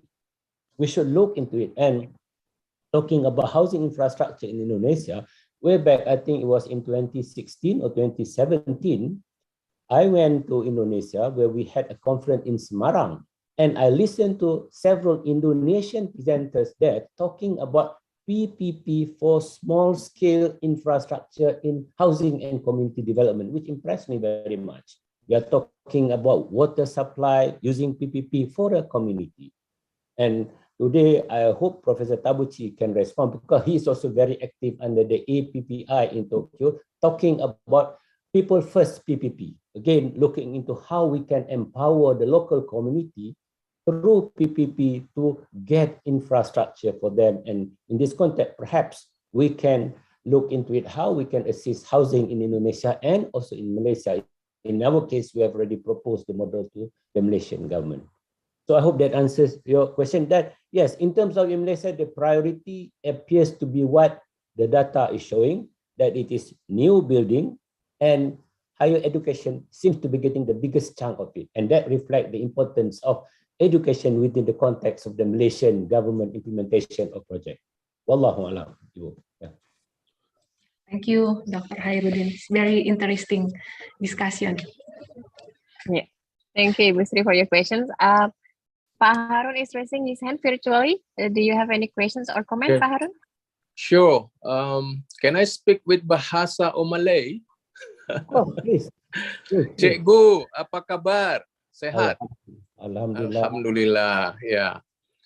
Yeah, talking about PPP is a very long history, right? So I know the forerunner somewhere else, right? Like in Canada, UK, Australia, maybe. It seems that the basic mantra is efficiency, right? Yep. Efficiency. So can you figure out in Malaysia how much efficiency if you, can say from a hard evidence having go through with this PPP in Malaysia? For us, we don't have that such a hard evidence yet in Indonesia. Secondly, I also read this, the another mantra they say out of those efficiency is to put a risk to the most appropriate, hand to handle. This is particularly true for accountant people, but in reality, it doesn't work simply because it depends whether any competition, take place in that area. So having said that, I noticed also in UK, if you can recall, they modify the PFI, the so-called PFI, PF2, is it? Yeah. Yep. Because the issue is the data. Now the PF2 in UK, they open all the data of those PFI, the previous PFI. I don't know how they go further about that, but in my question, I would like to pose to you is there should be a basic pre-condition to do this. First is corruption. I think if the public or the government still cannot handle this corruption issue, it's very difficult to get into this PPP scheme. Secondly is the competition, fair competition, especially how we can place a fair competition between the SOE, the so-called state-owned enterprise, and the private entities. So we don't have that concept in Indonesia. We noticed that in Australia, somewhere else, they got the so-called neutrality, what do we call that? Competitive neutrality concept managed by the commissions. So this is the fundamental flaw that we haven't got. Not to say, the quantity of the contender. I mean, the quantity of the so-called what we call prospective providers. So we're lacking that. So we say in Indonesia, bahasa Indonesia, dia lagi. I mean, not that many players. So we call it dia lagi. So we are in a very lag kind of experience, and not to say also the structural, the institutional issues. As you have your own body direct to the prime minister, right? In Malaysia, but we still have a kind of ad hoc team for this, even though we targeted around 60 to 70% from these sources, private sources. So the government still concentrate on the 30, the state budget, 30% to 40%, including the SOE. But to the rest, which is 60 to 70, they don't have a focus institution to handle this. That's why we are really smallish in what we call that, closing. So can you comment on that, especially in the UK experience and then the competition issues? Otherwise, this is just a good mantra, but we cannot really achieve the objective. PPP. Thank you. Right. Thank you, Pak Harun. I kind of like your introduction to the question because you said you wanted to use Bahasa Melayu or Bahasa Malaysia, but then all the way through you speak English. Because there is the Japanese, because there is a Japanese here, so I thought it's good in English.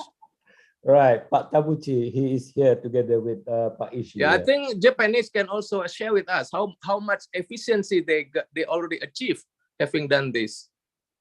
Right. Okay, let me try to answer what I consider to be a very complex question. Earlier on, Ibu Din asked a simple question, but very difficult to answer, But now you're asking me a very the social infrastructures, of course, I guess, social infrastructure should be the focus, mainly by the government, like education, hospitals, and then prisoner. Is it a prison? Things like that, yeah. Now I'm trying to share my screen. What happened? Am I sharing my screen now? No? Not yet. Now what happened? Because actually what you mentioned in relation to efficiency, in relation to risk and stuff like that, I have it in my slide, but I don't want to run away from the focus of my presentation, talking about modality. But let me bring you to try and answer some of your questions, which I put it into three categories. One, you talk about efficiency, and secondly, you talk about risk, and thirdly, you talk about the potential of competition. Now, let us look at risk efficiency, for example. So, in the case of Malaysia here, can you see my slide, Pak Harun and others? Sure, yeah. So, from previous studies, we are talking about PPP-PFI in Malaysia. Of course, there are a lot of criticism. For example, during the earlier part, I sum up your risk question, your competition, and your efficiency. For example, during the earlier part of privatization, there was lack of transparency in Malaysia in terms of implementation of privatized project.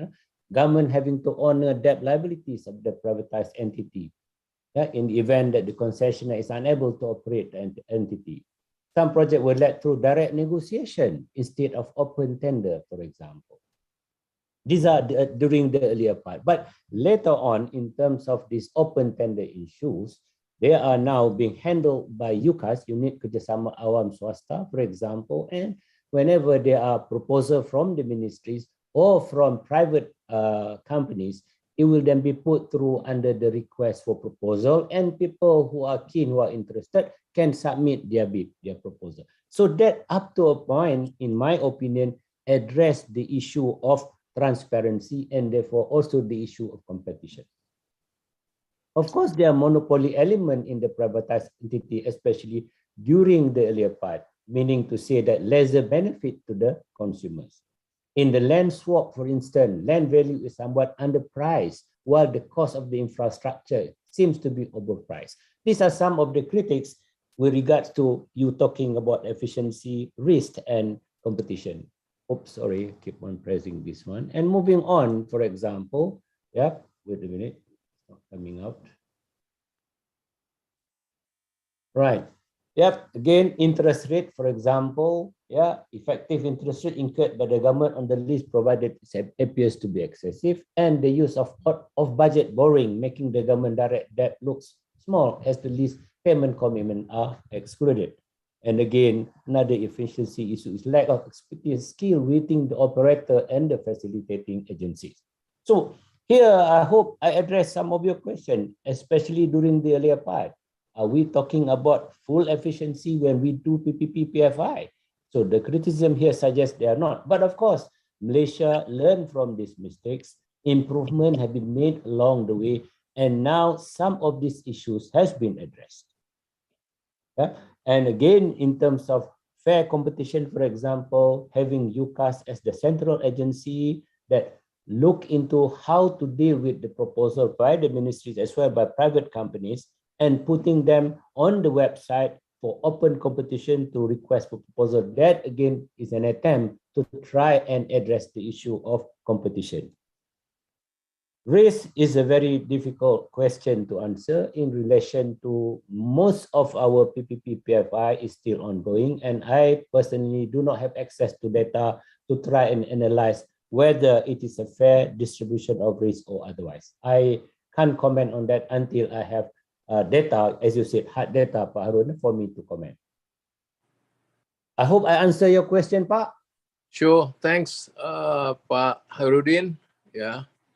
Thank you. Happy to engage Thanks a you lot. in this kind Yeah. of discussion. Yep. Maybe Professor Tabuchi, you want to address with your understanding and experience about PPP in relation to efficiency and risk? Professor Tabuchi, are you in?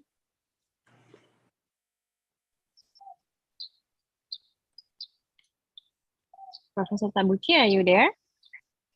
I am trying to be. Oh, yes, we can hear you. Am I in? Yep.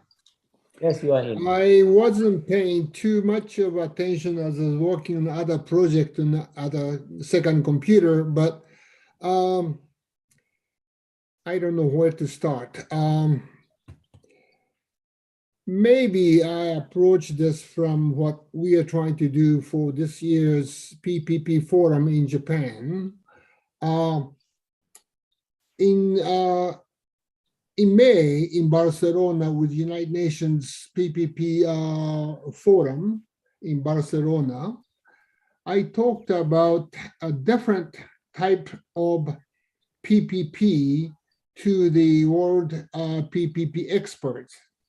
That is, you are talking about what we call at the PPP school as hard PPP. Hard PPP following, say, Malaysia's PPP-PFI law and regulations, and use that law and regulations for the general procurement. And what's happening in Europe, in Japan, is the PPP becoming too,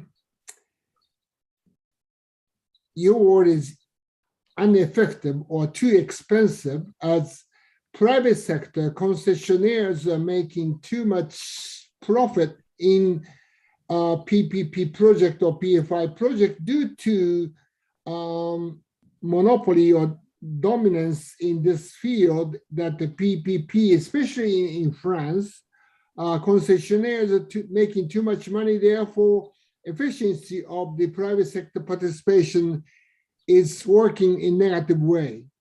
What we are practicing, the soft PPP, is using soft PPP, ADB calls it land value capture PPP, which is to use public asset, land, or in Japan's case, buildings, any facilities which has cash value to be utilized by private sector for them to make profit at the same time performing the duties of the public sector. So that is quite different way of approaching PPP project, but throughout the world, including Southeast Asia, in Japan, Europe, United States, public sector do not have much cash to start with. And public sector to perform PPP-PFI projects, they do not know how to make effective PPP procedures. Therefore, private sector is making too much, taking advantage of that naiveness. Therefore, projects do not go well. In Japan's case, local government issue PFI procurement announcement in many cases, why can I say many, some cases that the private sector do not apply because they cannot make much money, or they have to follow so much of regulations. It's difficult for them to participate. Therefore, soft PPP using the public asset, say city halls are being built by private money and the land of the public sector was leased. But it is ADB calls land value capture, private sector making city halls in others free of charge to the public sector. At the same time, private sector is building condominiums, making profit on that business. That is the new trend I'm trying to use in Kedah in Malaysia and Butuan in the Philippines, now in the Luang Namta in Laos.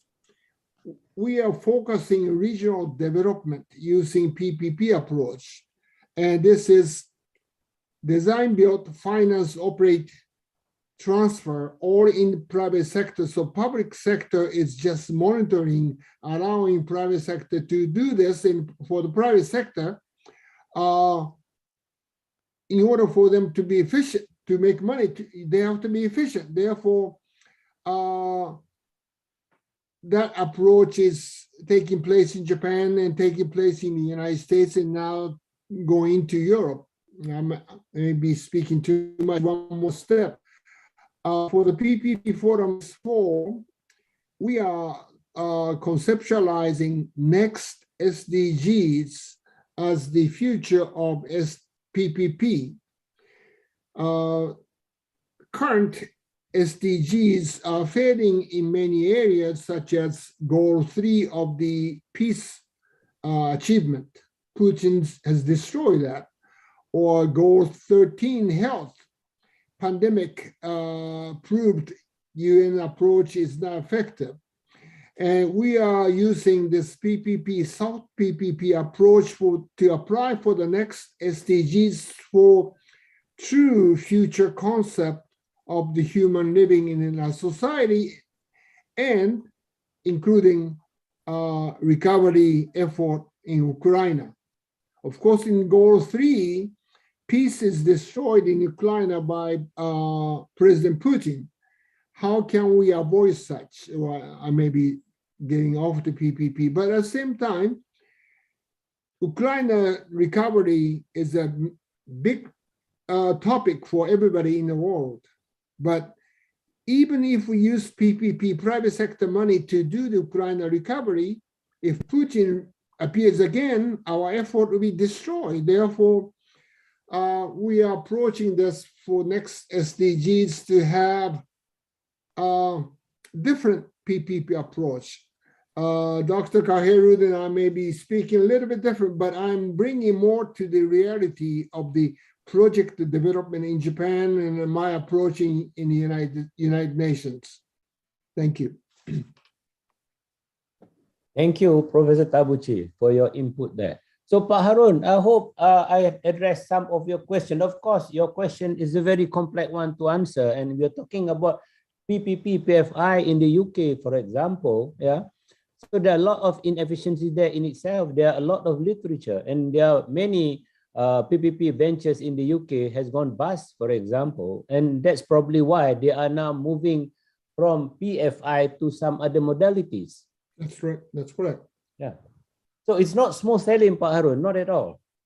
Yeah, but the main issue is transparency of the data, the cost. So they make the cost data open now. I mean, instead of I don't know the progress, but the PF2 typically different with the PF1 is on the transparency issue, data transparency. So it should be, published to the public. I mean, in terms of cost. But I haven't really got detail, of review, because they started about 4 or 5 years already, but I haven't really, survey about that. Thank you. PPP-PFI disappearing in UK. Yeah. Concession alone in France is also weakening.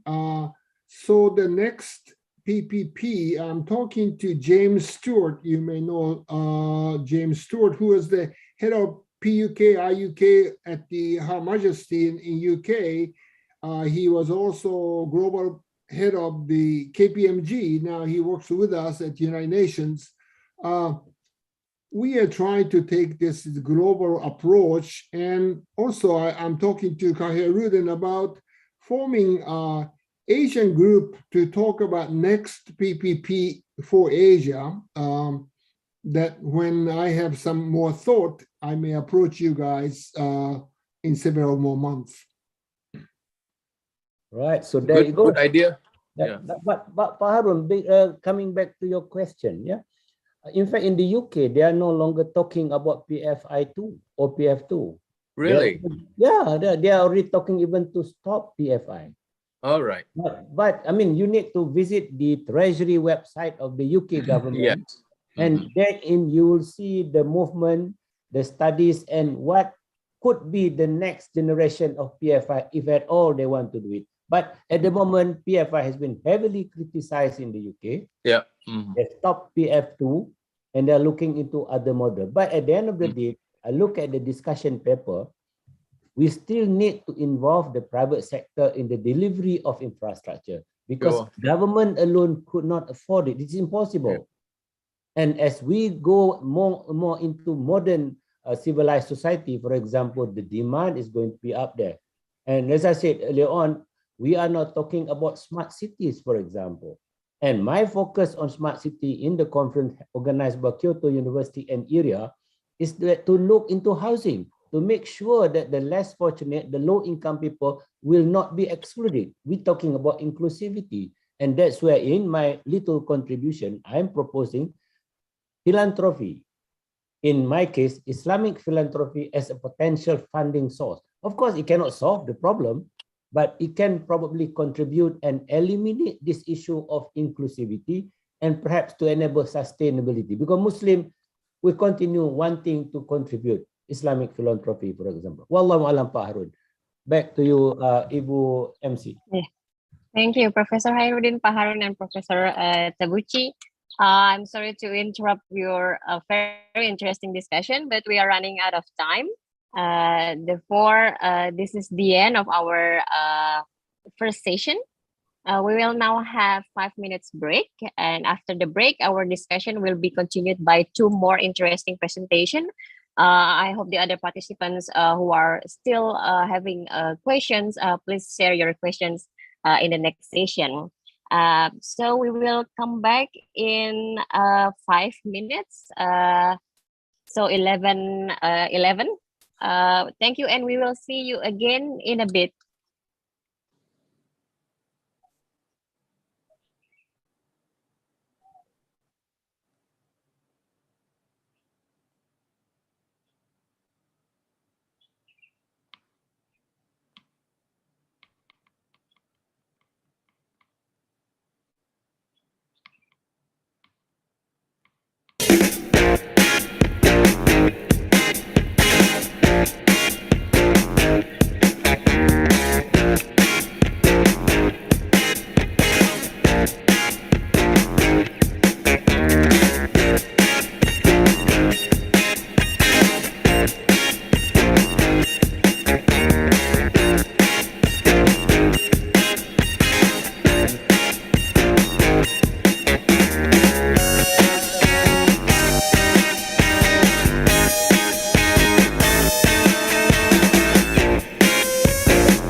Yeah, welcome back, everyone. I hope you enjoy.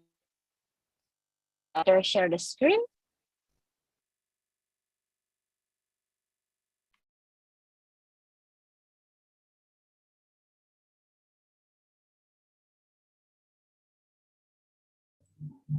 Jadi, unmute please.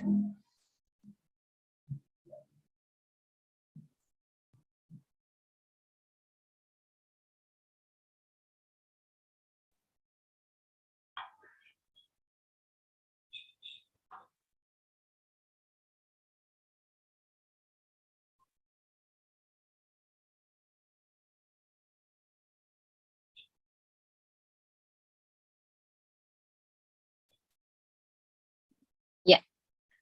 Okay. Thank you. I was disconnected for a moment. Welcome, Ibu Nur. So I would like to introduce Ibu Nur first. Yeah. Hello. Can everyone hear me? Yes, Bu Andani, yeah, can hear. Yeah. Okay. I'm so sorry. I was disconnected for a while. All right. So for the fourth speaker, we have Ibu Nur Syamai Shaza Mansor. Ibu Nur received her PhD at the International Islamic University, Malaysia, and her research interests including construction contract, procurement system, construction management, and project management. For today's webinar, she will deliver her presentation entitled Complete or Incomplete, Looking at Malaysia Private Finance Initiative Contracts. Please, Ibu Nur, the time is yours. All right, thank you, Dr. Adnandi, for your kind introduction. Assalamualaikum and good morning, everyone. I think in Malaysia it's already afternoon. All right. I'm Dr. Shaima from University of Science Malaysia. So first of all, I would like to thank UITM, ITS, and ITB for inviting me to give or to share my research topic. Especially to Prof. Karidin, who contacted me for the invitation of this webinar. Right, so let me share my screen.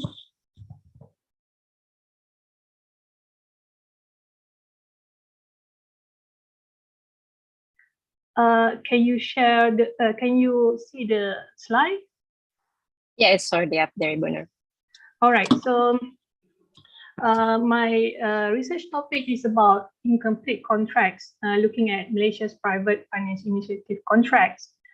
So basically, contracts can be categorized into various types according to its different setting of contract formation. For example, we can categorize it according to the method of formation. It is express contract, implied contract, or we can also categorize it according to the time of performance of the contract, that is executed contract or executory contract. And we can also categorize it according to the parties of the contract, and that is bilateral contracts or unilateral contracts. Well, there is one school of thought that categorize a contract according to the substance of the contracts, and there are complete contract, comprehensive contracts, and incomplete contracts. Right, so a complete contract is a contract that specifies the rights and obligations in every future state of the world for each party. So this means that the contract will never need alteration, renegotiations, or additional supplemental agreements. And it also means that the contracting parties will never face dispute because any potential source of dispute has been identified in the contracts. But complete contract is just only an imaginary concept used by people to define one endpoint of completeness. In reality, most contract is incomplete to some degree. Now, when it comes to comprehensive contract, it is defined as a contract that take into consideration all relevant facts and is based on verifiable variables, which allow each party's duties to be specified in every conceivable situations. Right, so in reality, it is difficult and quite impossible to achieve complete contracts because parties always face with uncertainties, which consequently requires them to renegotiate, breach, or litigate.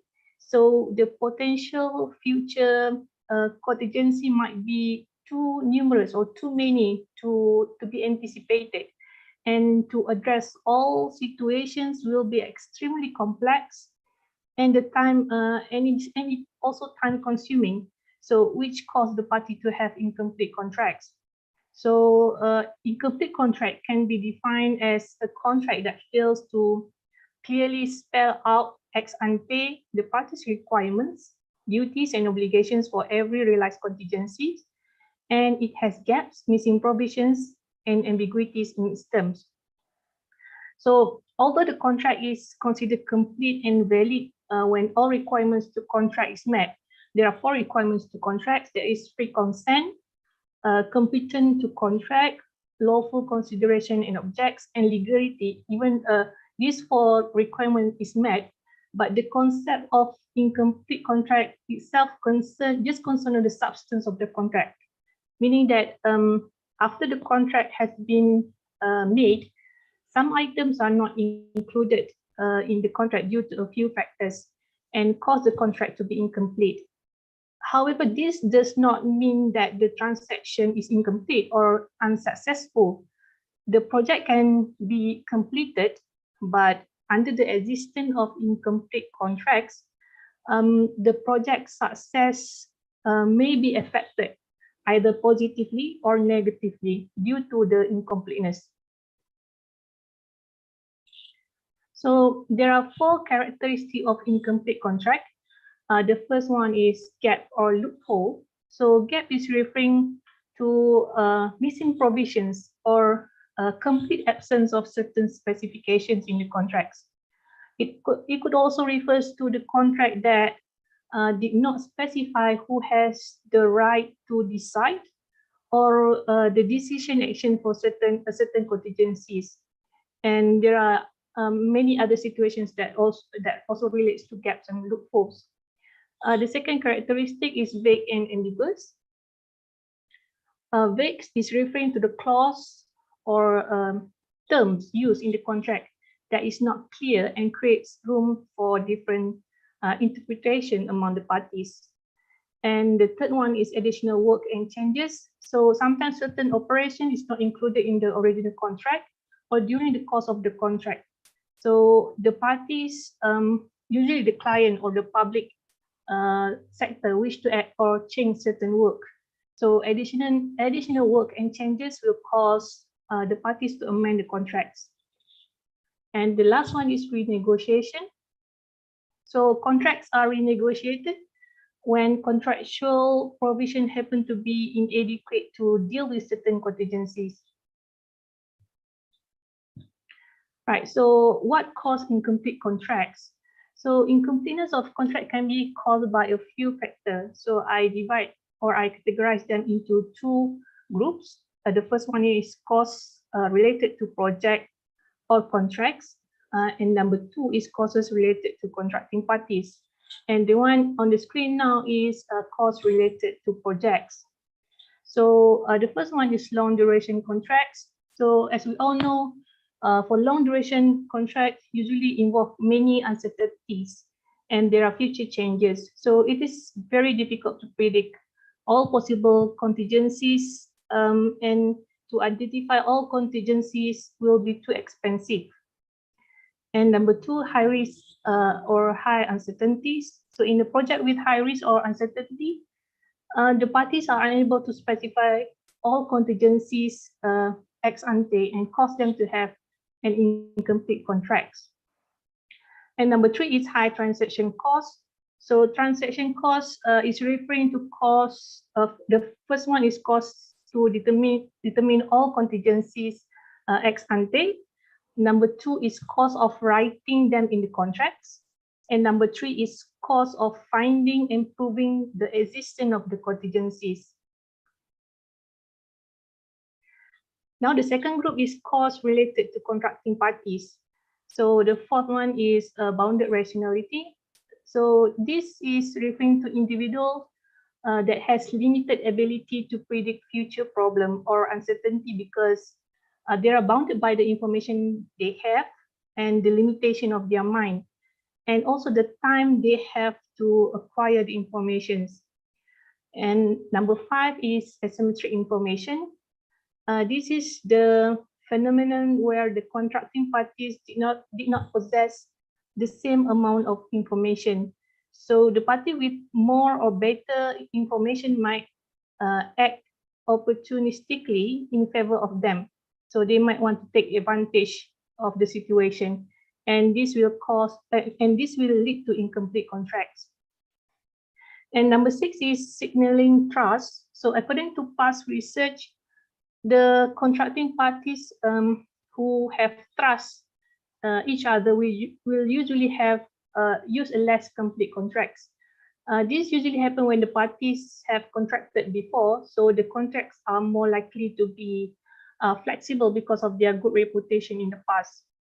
So the incomplete contract could present in any contract, such as in sale and purchase contract, partnership contracts, insurance contracts. So even though the duration of the contract is short, as long as the parties to the contracts are bounded by their rationality and there are asymmetric information, so the contract cannot be complete. And the limitation of human knowledge, the time they have to acquire the information regarding the contract, and the cost to identify, to write, and to prove the information, all these things will hamper the process of drafting complete contracts. Furthermore, considering that the world itself is complex, complete contracts cannot be achieved, and many contracts inevitably incomplete. Same goes to construction contracts. As we all know, not many construction projects are completed without any changes.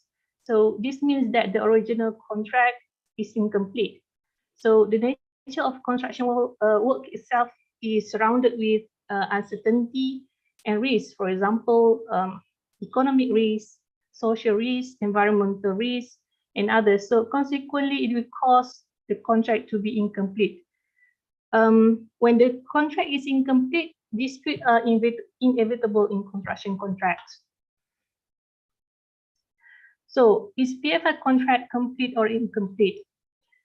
The long duration of PFI contract, which can prolong up to 30 years, 50 years, makes it very difficult for the party to identify ex ante all uncertainty and contingencies that could arise during the course of the contracts. And the difficulties in negotiating the contract also contribute to the incompleteness of PFI contracts. Well, although the contract had included contractual provision for possible changes that might occur, that provision could easily become outdated or obsolete over time, especially when facing with technological changes.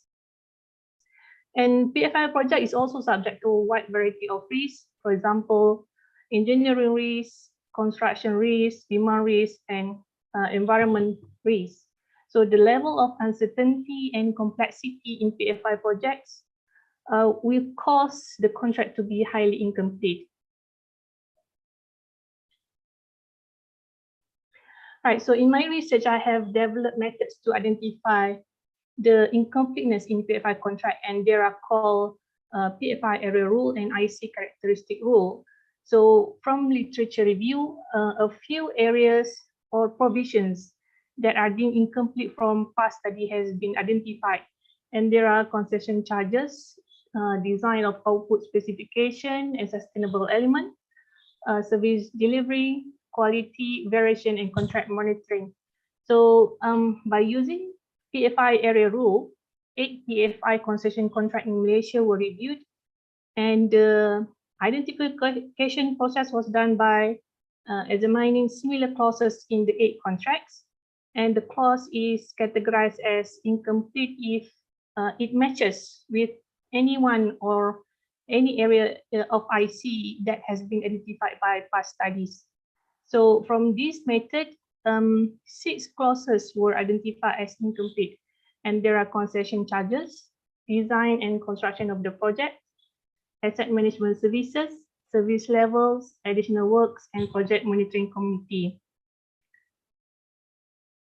And following that, using IC characteristic rule, I examined similar clauses in the 8 contracts. So the clause is categorized as incomplete if any one or more clause or subclause shows any signs of incomplete contract characteristics.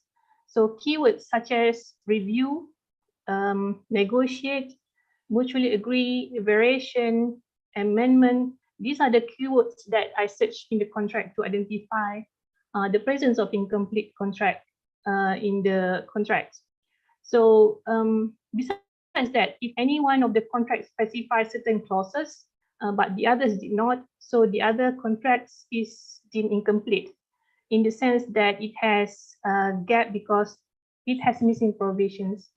So from this method, another 6 clauses has been identified as incomplete, and there are condition precedents, delay of the construction works, the concession company, force majeure, dispute resolution committee, and occupational safety and health requirements.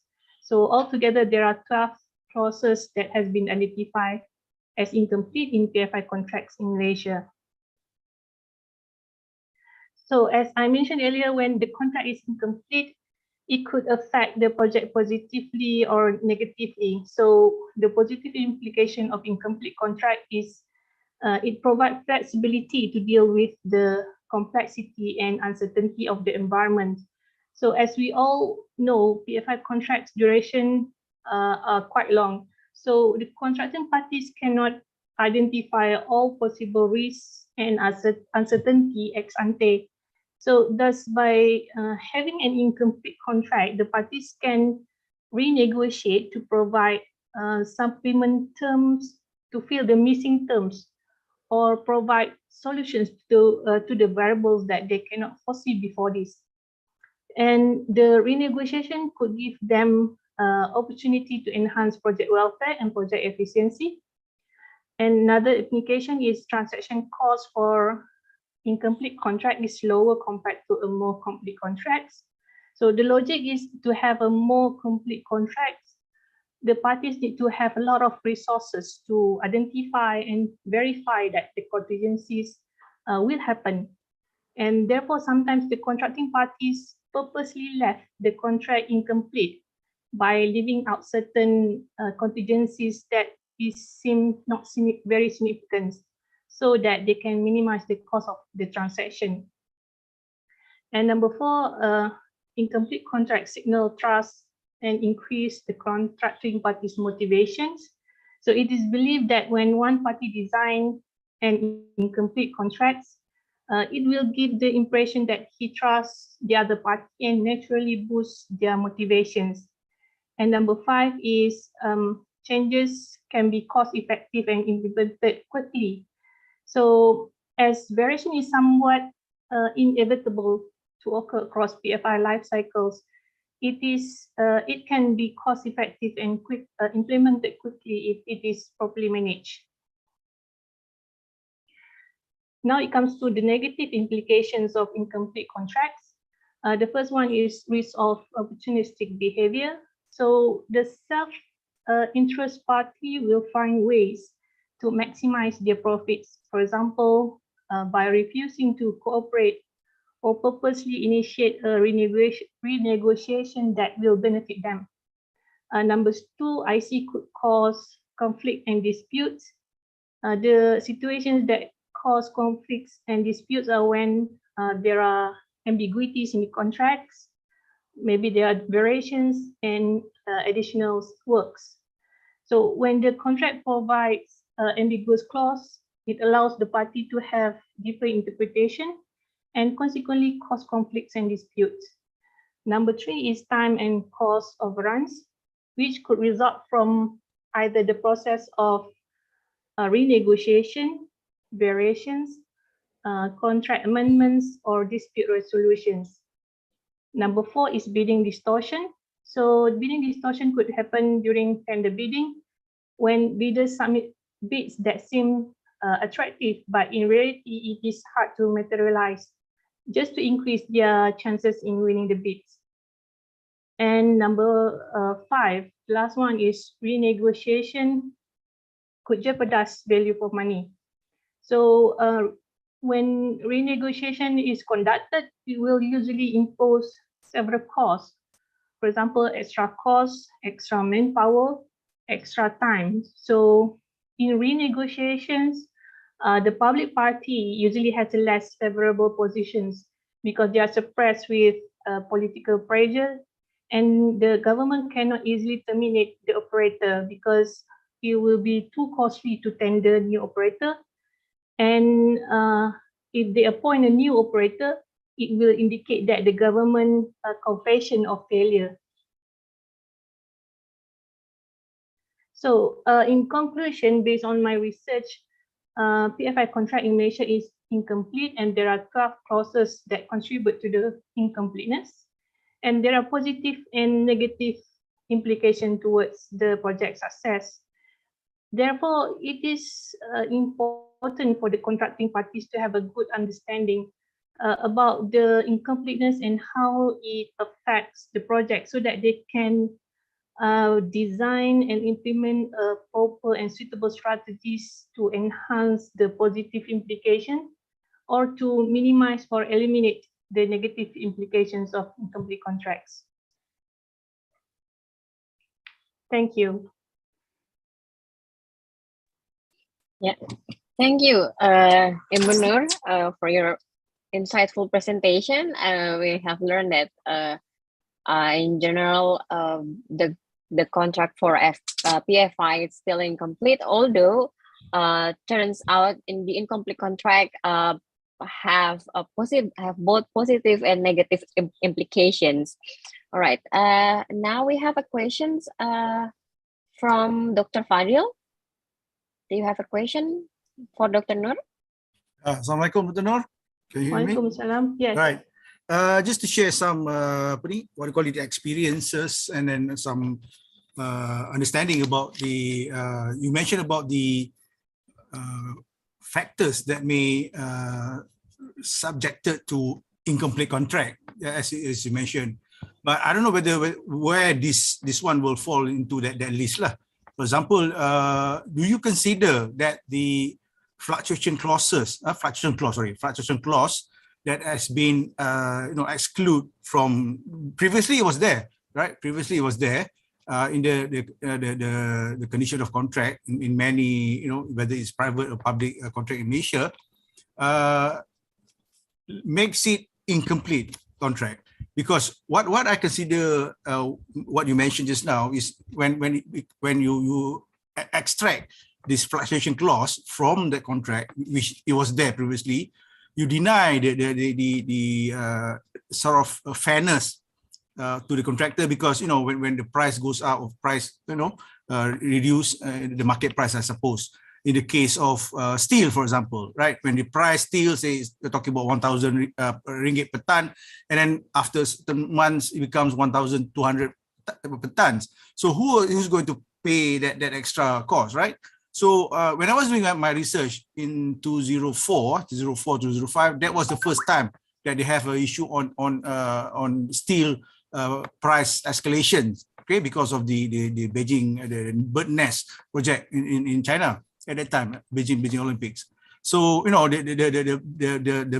steel price skyrocket, and then it affects the oil and gas companies and in their building up of the platforms and things like that. But at that time, although the fluctuation clause was extracted or pulled out from the contract, or it never been used, but the client seems to be fair.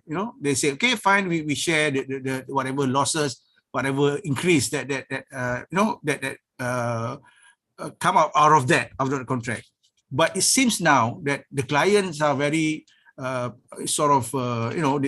insist that whatever price you put today, another 15 years, 10 years, 15 years, it will be the same.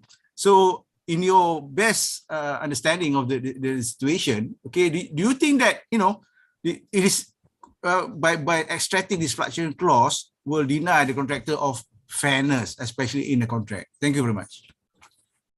Okay, thank you, Dr. Fadil.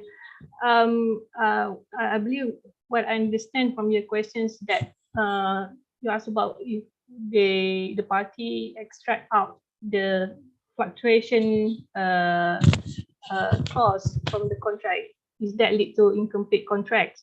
So my answer is based according to the theory of incomplete contract. Yes, if let's say that situation happens and it is not initially considered in the contract, that means that the initial contract that have been drafted is considered incomplete.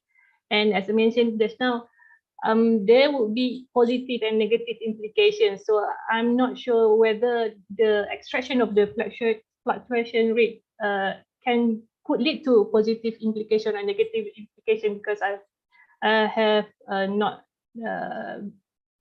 enough data to support that. But I think what when you talk about negative implication and positive, I think the client has more positive implication, because, you know, whatever whether the price increase or price whatever it is, you know, that kind of thing, they still will be paying the contractor that sum, whatever they put in the contract, you see. And especially in the case of PFI, in case of PPP or not, you know, you have that long duration, anything can happen. So I feel that, you know, in a way, in any contract, you know, there should be some form of fairness. I do agree. Fairness in terms of, say, for example, win-win. Say we call it win-win. So sometimes it has got to be both sides. Both sides winning something, I suppose, rather than, you know, one side is winning and one side is losing. So that is clearly unfair to me. So in the case of fluctuation clause, it seems that way. It seems that contractor is having all the negative impact, all the negativity, because they have to pay extra, they have to fork in extra, and yet they're not going to be paid for that. You know, as I say, if the increase is 500 ringgit per ton, so they have to bear the cost, not the client. They will only get 1,000, for example. The client will pay 1,000, but they have to bear the cost. So do you think that is also considered incomplete? That's what I'm saying, because you're talking about a long duration of period of time. Yes. Yeah, that is also considered incomplete. Well, the beauty of the theory of incomplete contract, it mentioned that contracting parties will always have issues such as bounded rationality and asymmetric information. So when two parties contract, the two parties might have different amount of information.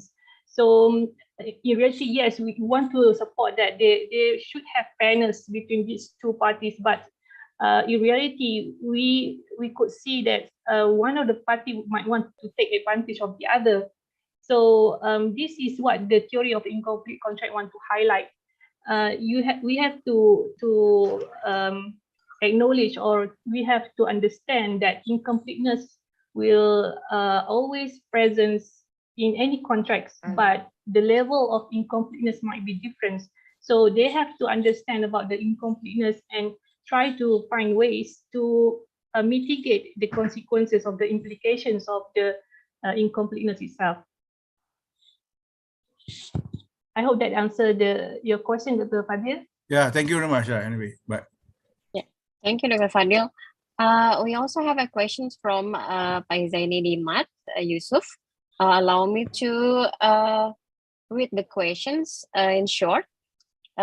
So this is related to the dynamics when the PPP project entered the construction stage, Ibu Nur, and there always be new requirements by the users, and therefore there will be changes. So regarding these changes and this issue, can the issue be eliminated either by improving value management or inserting new clauses or provisions in the agreement to anticipate problems during the construction stage? Do you have any comment on that? Okay, so now it comes to the strategy how to minimize the implications of the incompleteness. So there are there are actually many strategies proposed by respondents from the industry regarding on how to improve the positive implication or to eliminate the negative implications. Some of the suggestion was that some people prefer the contract to be more rigid, meaning that they have to detail out every items, every circumstances, every contingency that would happen throughout the PFI contracts.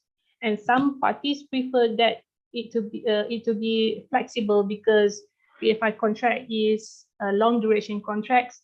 And if they have flexible contract, they can renegotiate in some part of the contracts. So I believe that these are the two things that is contradictions, two opinions that is contradict to each other. So so the industry players should really look into each of the contracts and see whether it is more benefit for them to have a flexible contract where they can renegotiate later, or it is more safe to have a rigid contract which they need to specify each of the risks that they might face in the future. Okay. Thank you, Ibu Nur. That will be another benefit of the incomplete contracts and stuff. Yeah. And there is one more question from Ezatul Sarida Ahmad Termizi. Incomplete contract will affect two relationship parties involved, and how to immediately solve disputes, since for example the project in a long duration. All right, yeah, it will definitely affect the parties' relationships, but since it has positive implication and negative implication, so if there is positive implication, so they can improve their relationships. But when it comes to the negative implications, yes, it will lead to dispute somehow, or in worst cases, it can be brought to court. But from my studies, most of PFI contract in Malaysia, there is a lack of or scarce of cases that has been brought to court. So I believe that most of the disputes within PFI projects is solved within the contracting parties themselves, whether they opt for mediation or dispute resolution committee. All right. Yeah, thank you, Bu Nur. Professor Hairuddin, do you have any comment? Yes, thank you, Madam Moderator. Yep, I would like to just raise two items here with regards to Dr. Shaima's presentation. Firstly, from my perspective, parties can decide whether to have their contract complete or incomplete at the point when they start having the contract.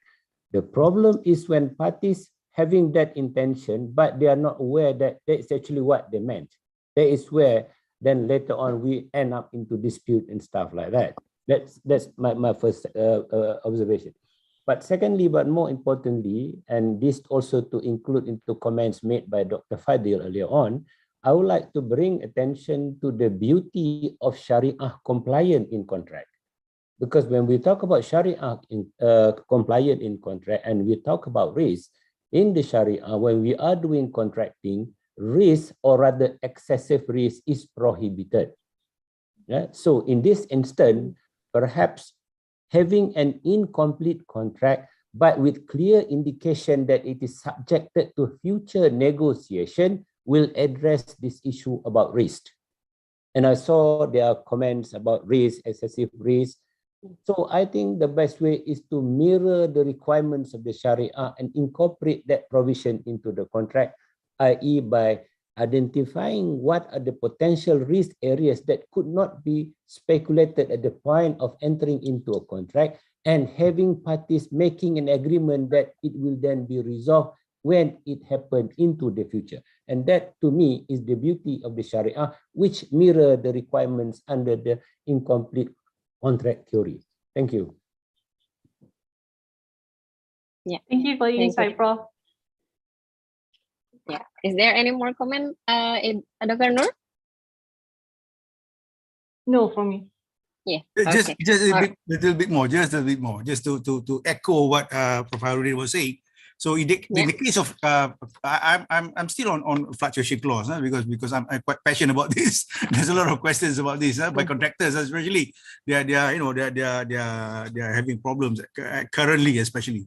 Okay, but looking at the Sharia context just now, as mentioned by Prof. Harudin, so would it be okay, to say in the case of incomplete contract that renegotiation is being sort of being stated early during during the contract, saying that after 5 years it's going to be reviewed, rather than wholly excluding it. After 5 years there will be review on the price and things like that, which will allow a much more realistic and an acceptable agreement for both parties. What do you think about that, Dr. Noor? Yeah, like what Dr. Prof. Harudin mentioned just now is if we anchor the contract into Sharia compliance, and what Dr. Fadil mentioned just now, if we put the fluctuation or the renegotiation clause to be reviewed 5 years, so that would be, we can eliminate some of the issues in incomplete contracts, such as the risk of opportunistic behavior, whereby if you depend on Sharia compliance, so both parties will know that they need to renegotiate on the best of both parties, not just for their self-interest. Okay, that's my comment on that. Okay, thank you. Yeah, thank you, Dr. Nur, Dr. Fadil, and Professor Harudin, for a very interesting discussion. We will move to the last speaker in our today's webinar. Could the operator share the screen? Yeah, share the screen, please.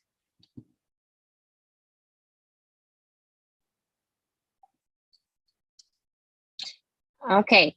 So our fifth speaker is Dr. Farida Rahmawati. Dr. Farida Rahmawati received her PhD at Institut Teknologi 10 November, or ITS, and Queensland University of Technology, or KUT, in Australia in 2019. Her research interests including project financing, public-private partnership, project time and cost management, and sustainability. She will deliver a presentation entitled An Overview to PPP in Public Housing Sector in Indonesia. Dr. Farida, the time is yours. Okay, thank you, Bu Ike Andani. Thank you. I will start to share my presentation. Oh, sorry.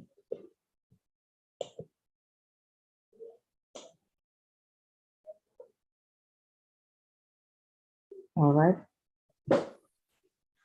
Okay. Good afternoon, ladies and gentlemen. It's an honor to me to join this webinar with some PPP experts from Indonesia and Malaysia. So I would like to say thank you for the opportunity to share my research related to public-private partnership in low-cost housing sector. I'm Farida from Institut Teknologi 10 November, majoring civil engineering. This presentation was compiled from my previous studies, which have been published in second international conference, ICCIM, and then in Journal Management Asset Infrastructure and Facility, and Pacific Rim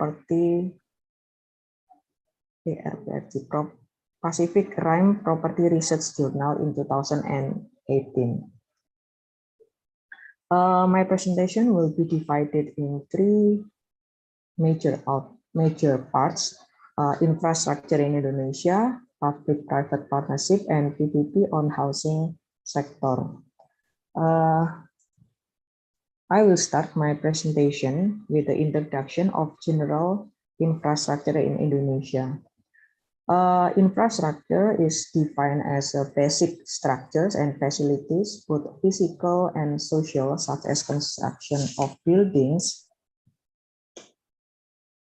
toll roads, and electricity supply, and various things needed for the operation of community activities or public services. As you know that Indonesia consists of 1,000 islands, which need various infrastructure, such as bridge that links remote area and other more developing areas to elevate their economic. As you see in the slide, is Utipa Bridge. It's this bridge over Utipa Bay, Papua province that links Holtekam and Hamadi. And currently we have 100 kilometers of toll roads that is very useful for connectivity. And currently, Indonesia prioritizes infrastructure development in 3 areas. First is connectivity.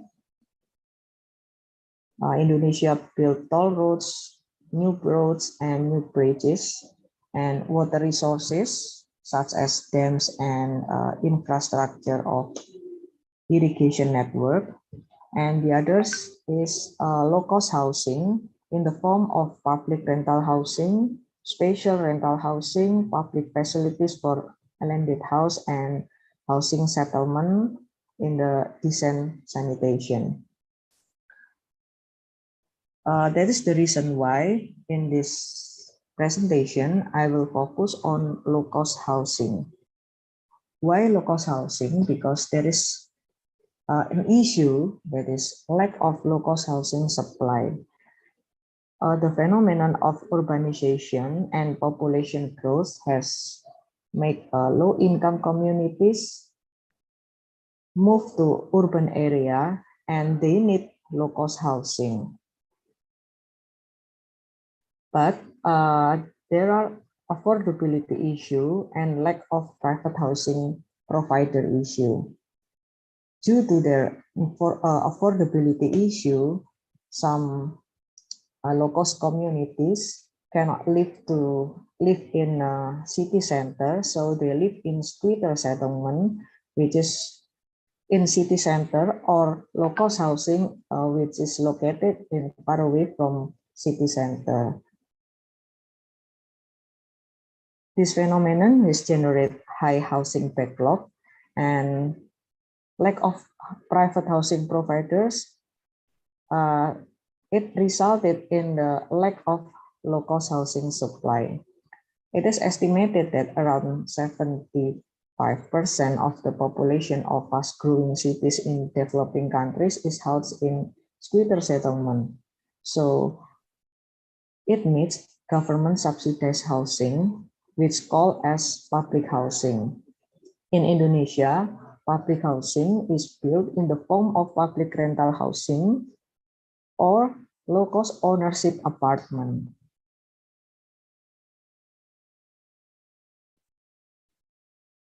I will give you some overview of housing backlog and public housing provision in Indonesia.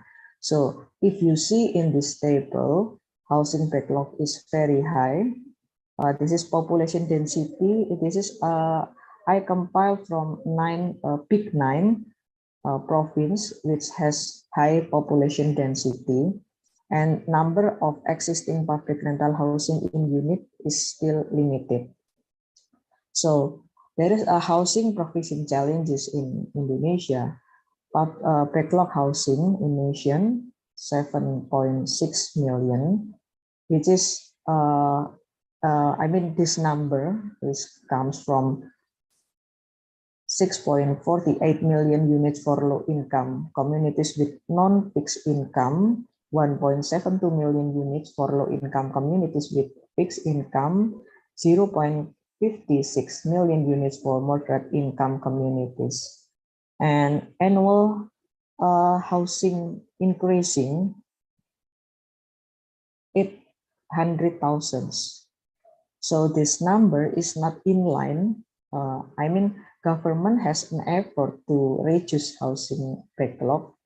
However, the annual housing is still increasing, which is in line with migration increasing. So if you see in the table, housing backlog decreasing, but the migration is increasing.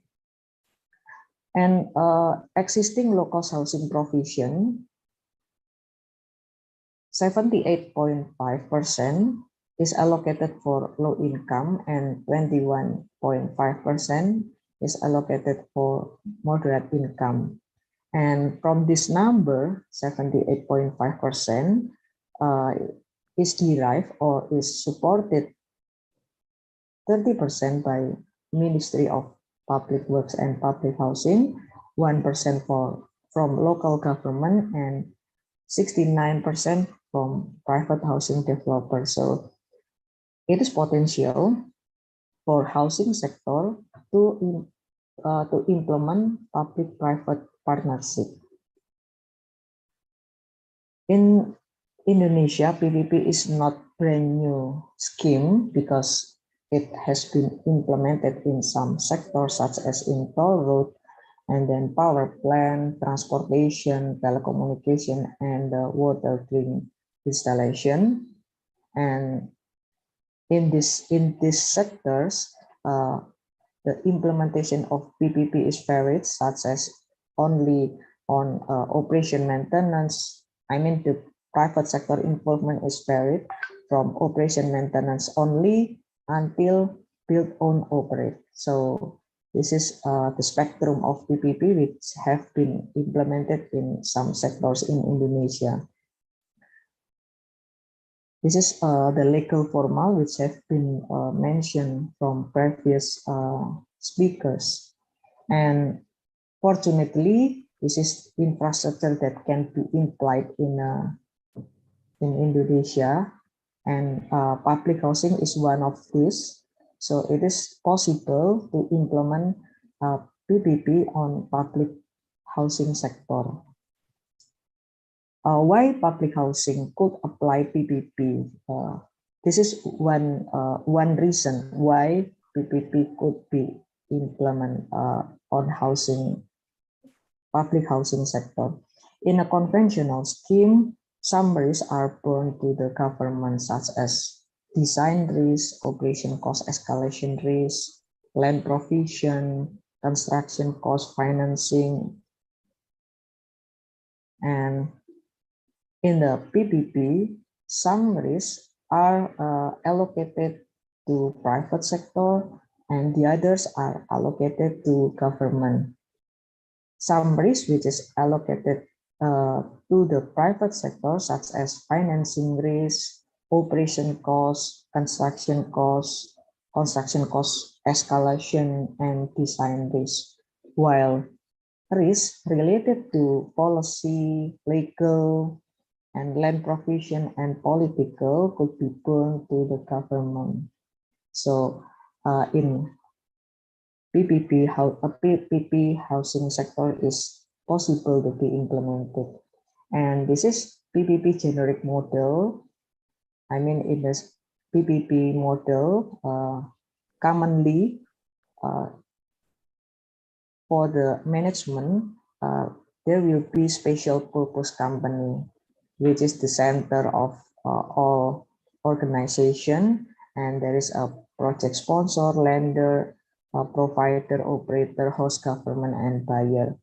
But in a PPP housing sector, we propose two big schemes which based on government land. I mean, the land is provided by government.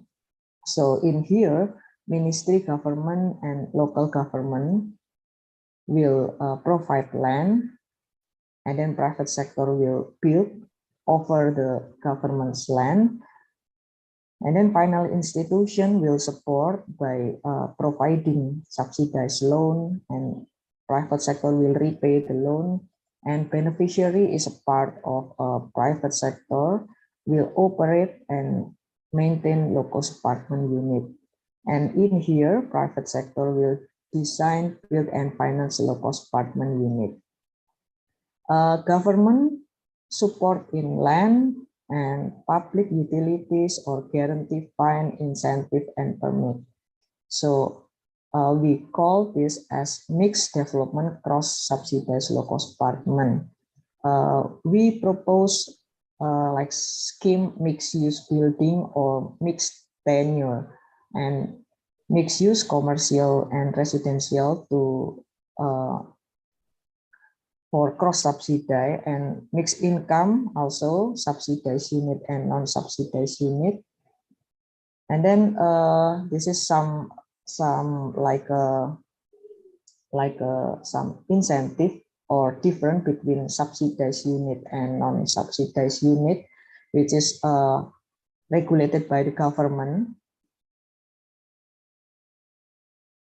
And then here, PPP risk on public housing, such as politics and regulations, consists of change in law, delay in project approval, poor public decision-making process, unstable government intervention, and land, the most important thing, because land it consists of land acquisition, land price, design and construction. This is related to the process of construction, consists of construction time delay, building quality, construction cost overruns, and contractor failure, and operation maintenance, operation cost overrun, maintenance cost higher than expected, tenant conflict, and community support. And the most important thing also is cost recovery, low income group difficulties, low return of investment, risk regarding pricing, operational revenue below expectation, government subsidy, tenants' unwillingness to pay the rent price, and market demand. Financing, limitation of housing finance, lack of government guarantees, public utilities, availability of facilities and utilities relationship, lack of commitment from public-private partner, organization and coordination risk, inadequate distribution of responsibility and risk, and inadequate distribution of authority in partnership. These risks are specific to public housing sector because the tenants, most tenants is low income community which have low affordability or limited affordability. So this risk is included. Tenants' unwillingness to pay the rent price. So in first scheme, risk allocation is like this: government land-based mixed development cross-subsidized low-cost apartment. So related to politics and regulation, economic is going to ministry, government, and local government. Land is local government because government asset land is regulated by local government or is owned by local government, while design and construction, operation, maintenance is are borne to private company, financing as well, cost recovery because private company will operate this building, public utilities will be provided by local government, and relationship between two parties.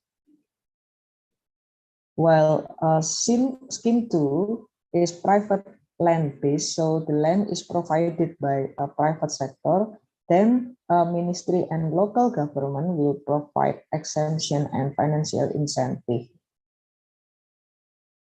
So private sector and beneficiaries will provide land and building, and of course operate and maintain low-cost apartment unit. This is risk allocation, quite same with previous scheme, but in here land is the risk of land is prone to private company. This is comparative analysis based on financing arrangement. In scheme 1, financing will be prone to private sector, while scheme 2, ministry and local government and private sector. I mean, in scheme 2, ministry and local government will support and recovery by private sector by revenue generated from commercial unit or facility is similar with scheme 2, and subsidy for private sector will be in the form of land and public utilities. In scheme 2, land, building, and public utilities using financial scheme. I mean, supporting financial scheme. Offtake related performance bonus for private partner is in the form of incentive and tax policy. This is the most important consideration of public housing issue, because in the demand side, there is an issue of affordability, while in the supply side, because land price is high, construction cost is similar to commercial apartment. So government demand and supply both have an issue. So public housing should be affordable for tenant and home buyer, but also should be visible for housing developer. Because if we only consider affordability, the public housing cannot be operated. I mean, the tariff cannot cover the operation costs, and no housing provider will interest to be the investor for this investment.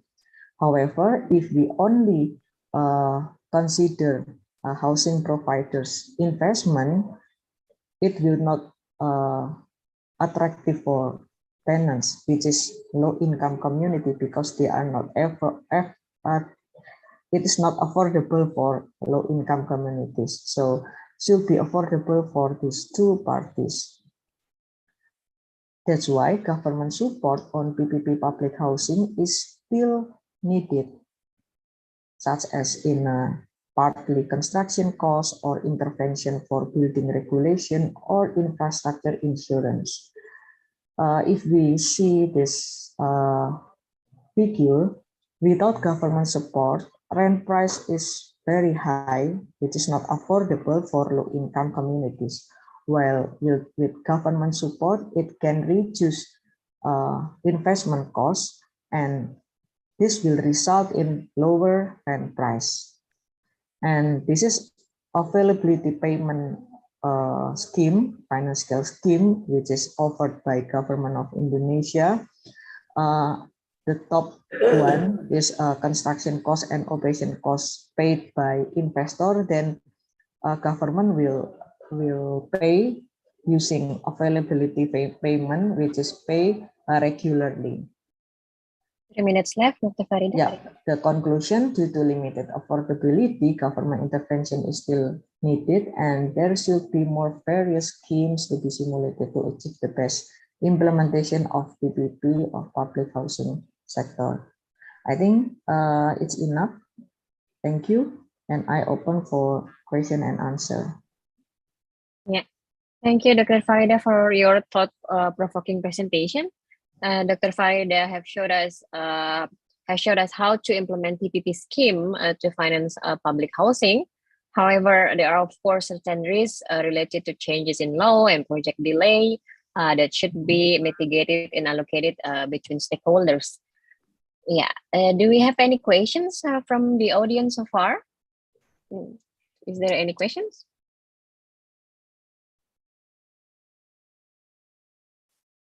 Okay, if not yet, then okay, Dr. Fadil. Yeah.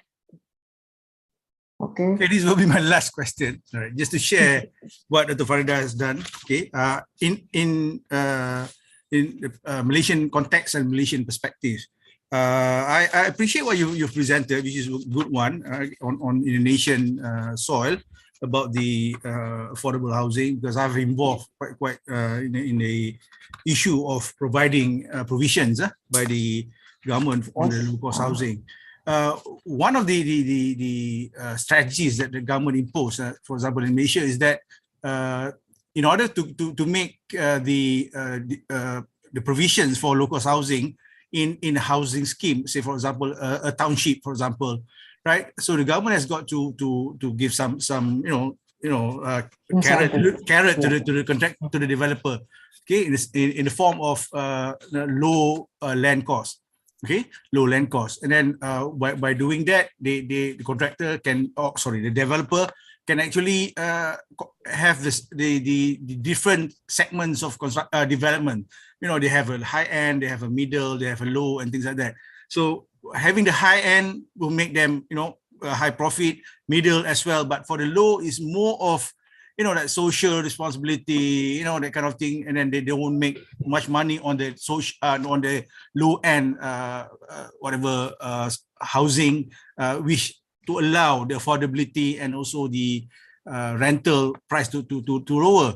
So by having that, it gives the developer, it's quite, they can get some reasonable profit. If you ask them to do just low cost, I mean, no way that they will going to do it, even though because the profit is so low, right? Because they cannot raise the profit, and then they cannot, especially when land is not provided by the government. Land is a big issue in Malaysia, especially where it means whether the project can proceed or the project can be abandoned because of the land cost, right? So that is one. The other thing is about you mentioned about the providing the low income earners. In Malaysia, we call them the B40s, the categories of B40s, the low income earners. It is nice. It is nice when you talk about on paper, when you talk about providing them. In the case of Malaysia, we talk about affordable housing. But at the end of the day, it's not about affordable housing. It's just about something else. They still cannot afford to buy a house, be it the lower income group or be it the middle or higher income group. So what happened actually is especially in the low cost, is that when we provide them with housing and things like that, it is not what we expected. Especially when you mentioned just now, Dr. Farida, about the repayment of rentals, the repayment of loans, especially when you talk about higher interest rates, loan and interest rates, and deferred payment by occupants in the low cost housing is a common issue. You're talking about maybe a 2/3 just couldn't pay, even though we've lowered the cost, we've lowered the price, the rental price. So that is an issue. That is a headache to the government to carry on with this sort of innovations or initiative to have that need. So in that, if that is the situation, what will you say whether if it's PPP, if in providing PPP will actually solve the issue, or it will be just another procurement method that will continuously resulted in this situation? There's still the low income group cannot afford to pay.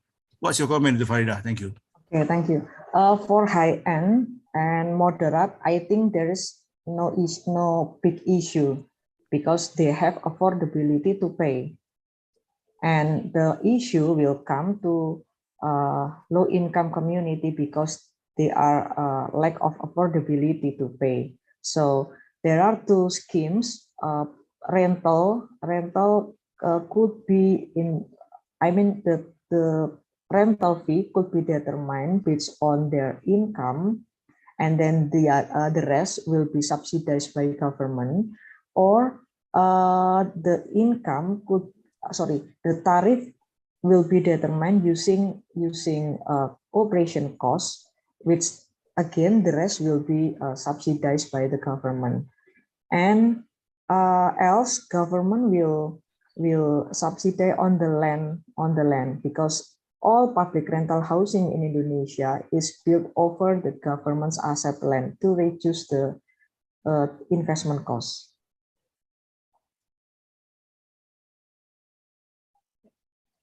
How about this, Dr. Fadil? Yeah. I think you've answered most of the thing. But what I'm trying to say is on this is about during the occupation during occupation. When you talk about collecting rentals, you're talking about paying back loans, right? Although government has subsidized, as you mentioned, I think the same applies to Malaysia. Malaysia also, a lot of the low cost house has been subsidized by the government. from the land cost, from the construction cost, from the the payment and whatnot, and the price. Even they have already put a ceiling price for sale and things like that, for these categories of low income earners. But and yet when it comes to the actual thing, when you have low cost flats, for example, you end up when the government need some income to regenerate the properties. You know what I mean? Sometimes you don't have enough income generation from the payback from the rental. How can you maintain the building? That's as simple as that. Okay, so are you experiencing the same thing over there? That's my question.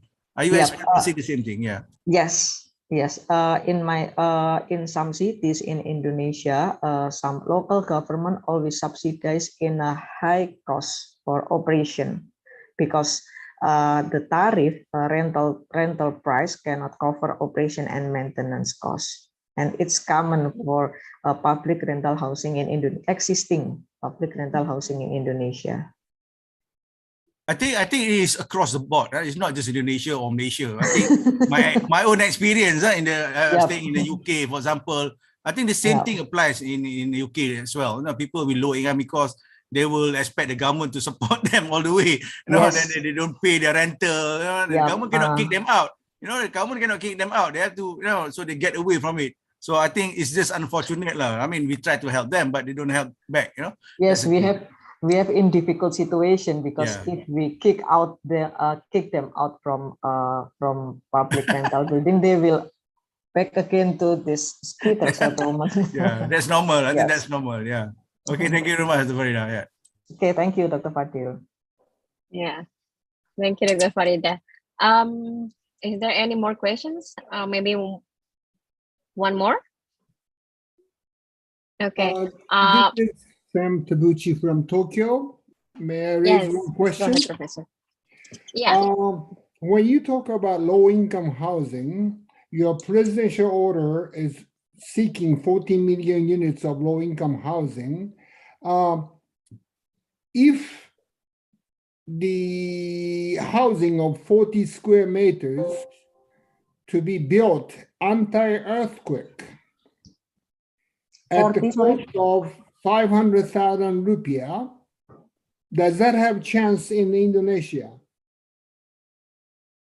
Sorry, 40 meter? 40 square meters of the low-income housing, 2 rooms, bathroom, for purchase or even for rent. Disregard the land cost, which can be provided by public sector or private. 500,000 rupiah cost. Your government is guaranteeing up to $10,000, so 1 million rupiah for low-income housing, guaranteed by the government. But half that cost of 500,000 rupiah, does that have chance in Indonesia for low income? Again, like I mean, do you mean that government will pay the guarantee? I mean, if the cost cannot cover, so a government will pay the rest, or something else? This is the bank loan guarantee of the national government, guaranteeing up to $10,000. That's my understanding, which is 1 million rupiah. Yep.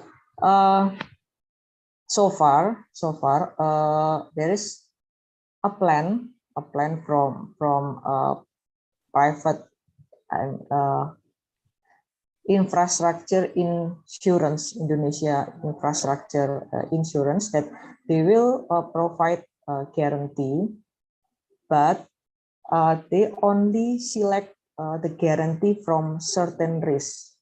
And for public housing, the risk is about the affordability issue. So it will be very main consideration. We are actually building test housing in Bandung of using Indonesian material, Yep. with anti-earthquake measures built in, which comes from Japanese technology. Our aim is to build housing with Indonesian materials to pass Indonesian standards for anti-earthquake at the cost of, say, $5,000 to $6,000 US, which is 500,000 to 600,000. Hopefully to build low-income housing, because when you have major earthquakes, hundreds of thousands become homeless due to the poor quality of your low-income housing. So we try to put anti-earthquake measures into low-income housing. And Oh, I see. Does that have chance in Indonesia? Yes. I think for the structure, it will be considered, because so far for public housing is only maximum five floors. But recently, government is planning for higher floors, and I think why current public rental housing is only maximum 5 floors, because if more than 5 floors will we should provide lift, which is very costly. But now government is planning to build more floors, and yeah, of course we will consider the structure from earthquake and so on. Okay, thank you. Yeah, thank you for the interesting discussion, Dr. Farida and Professor Tabuchi. Our time is up, so that will be the end of our second session of this webinar. Thank you, Dr. Farida. And could the operator share the screen again? Thank you. Thank you for the discussion. Yeah. You're very welcome, Ibu. All right. Yeah. So allow me to deliver the concluding remark. Based on the presentation from the 5 speakers and today's discussion, we can conclude so far that there are various of PPP schemes developed nowadays. PPP also has potential not only to finance large and city-scale infrastructure projects, but also to finance small-scale infrastructure, public housing, and infrastructure in residential areas. However, there are still many remaining issues to implement successful PPP projects, among others related to institutional agreement and coordination, including, for example, the attitude and behavioral control of the stakeholders, and then operational and business transparency, and also competition issue. The dynamic situation related to the changes of requirements during the construction stage, for example, should also be taken into account. And therefore, it is important to consider an incomplete contract, as Dr. Noor proposed, or the flexibility in the contract in which, for example, the contract should be renegotiated every 5 years. Before we close our webinar today, I would like to invite Dr. Eko Budi Santoso from ITS to announce the 3rd webinar of this collaboration. Dr. Eko Budi, are you there? Okay. Yeah. Thank you, moderator. Yeah, I would like to appreciate the second webinar PPP collaboration between IUTM, MARA, ITB, and ITS. Yeah. For next webinar, we can arrange in September or October this year. Yeah, maybe we can join again for next webinar with the theme public-private partnership with different perspective. Yeah, for example, for risk management to solve the problem implementation PPP project. Yeah, I would like to thank the ITB, yeah, and UTM Mara for this collaboration. Thank you, moderator. Yeah, thank you, Dr. Eko Budi. So one more step before we close our webinar is having a photo session. So please, everyone, could you turn on your video camera so we could have a picture together?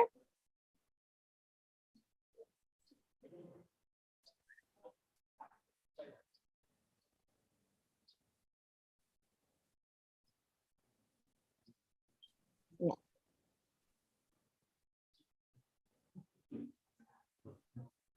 All right. I'll count it. There is Yeah. 3 slides here. I would like to the first slide. Yeah. Okay. 1, 2, 3. Okay. Wait a moment. Okay. The second slide. 1, 2, 3. Okay. And the last slide. Okay. 1, 2, 3. Okay. Yeah. Thank you, Mafira. All right. So thank you, everyone, for attending this webinar, and especially thank you for the 5 speakers who delivered a very insightful and, of course, informative presentation. Thank you, Ibu Dekan, for attending this webinar and deliver a presentation as well. See you in the next webinar. Bye-bye and good afternoon. Thank you. Thank you, Pak Eko, Pak Pradono, Thank you all. Pak Harun. Thank you, Terima kasih, everybody. Pak.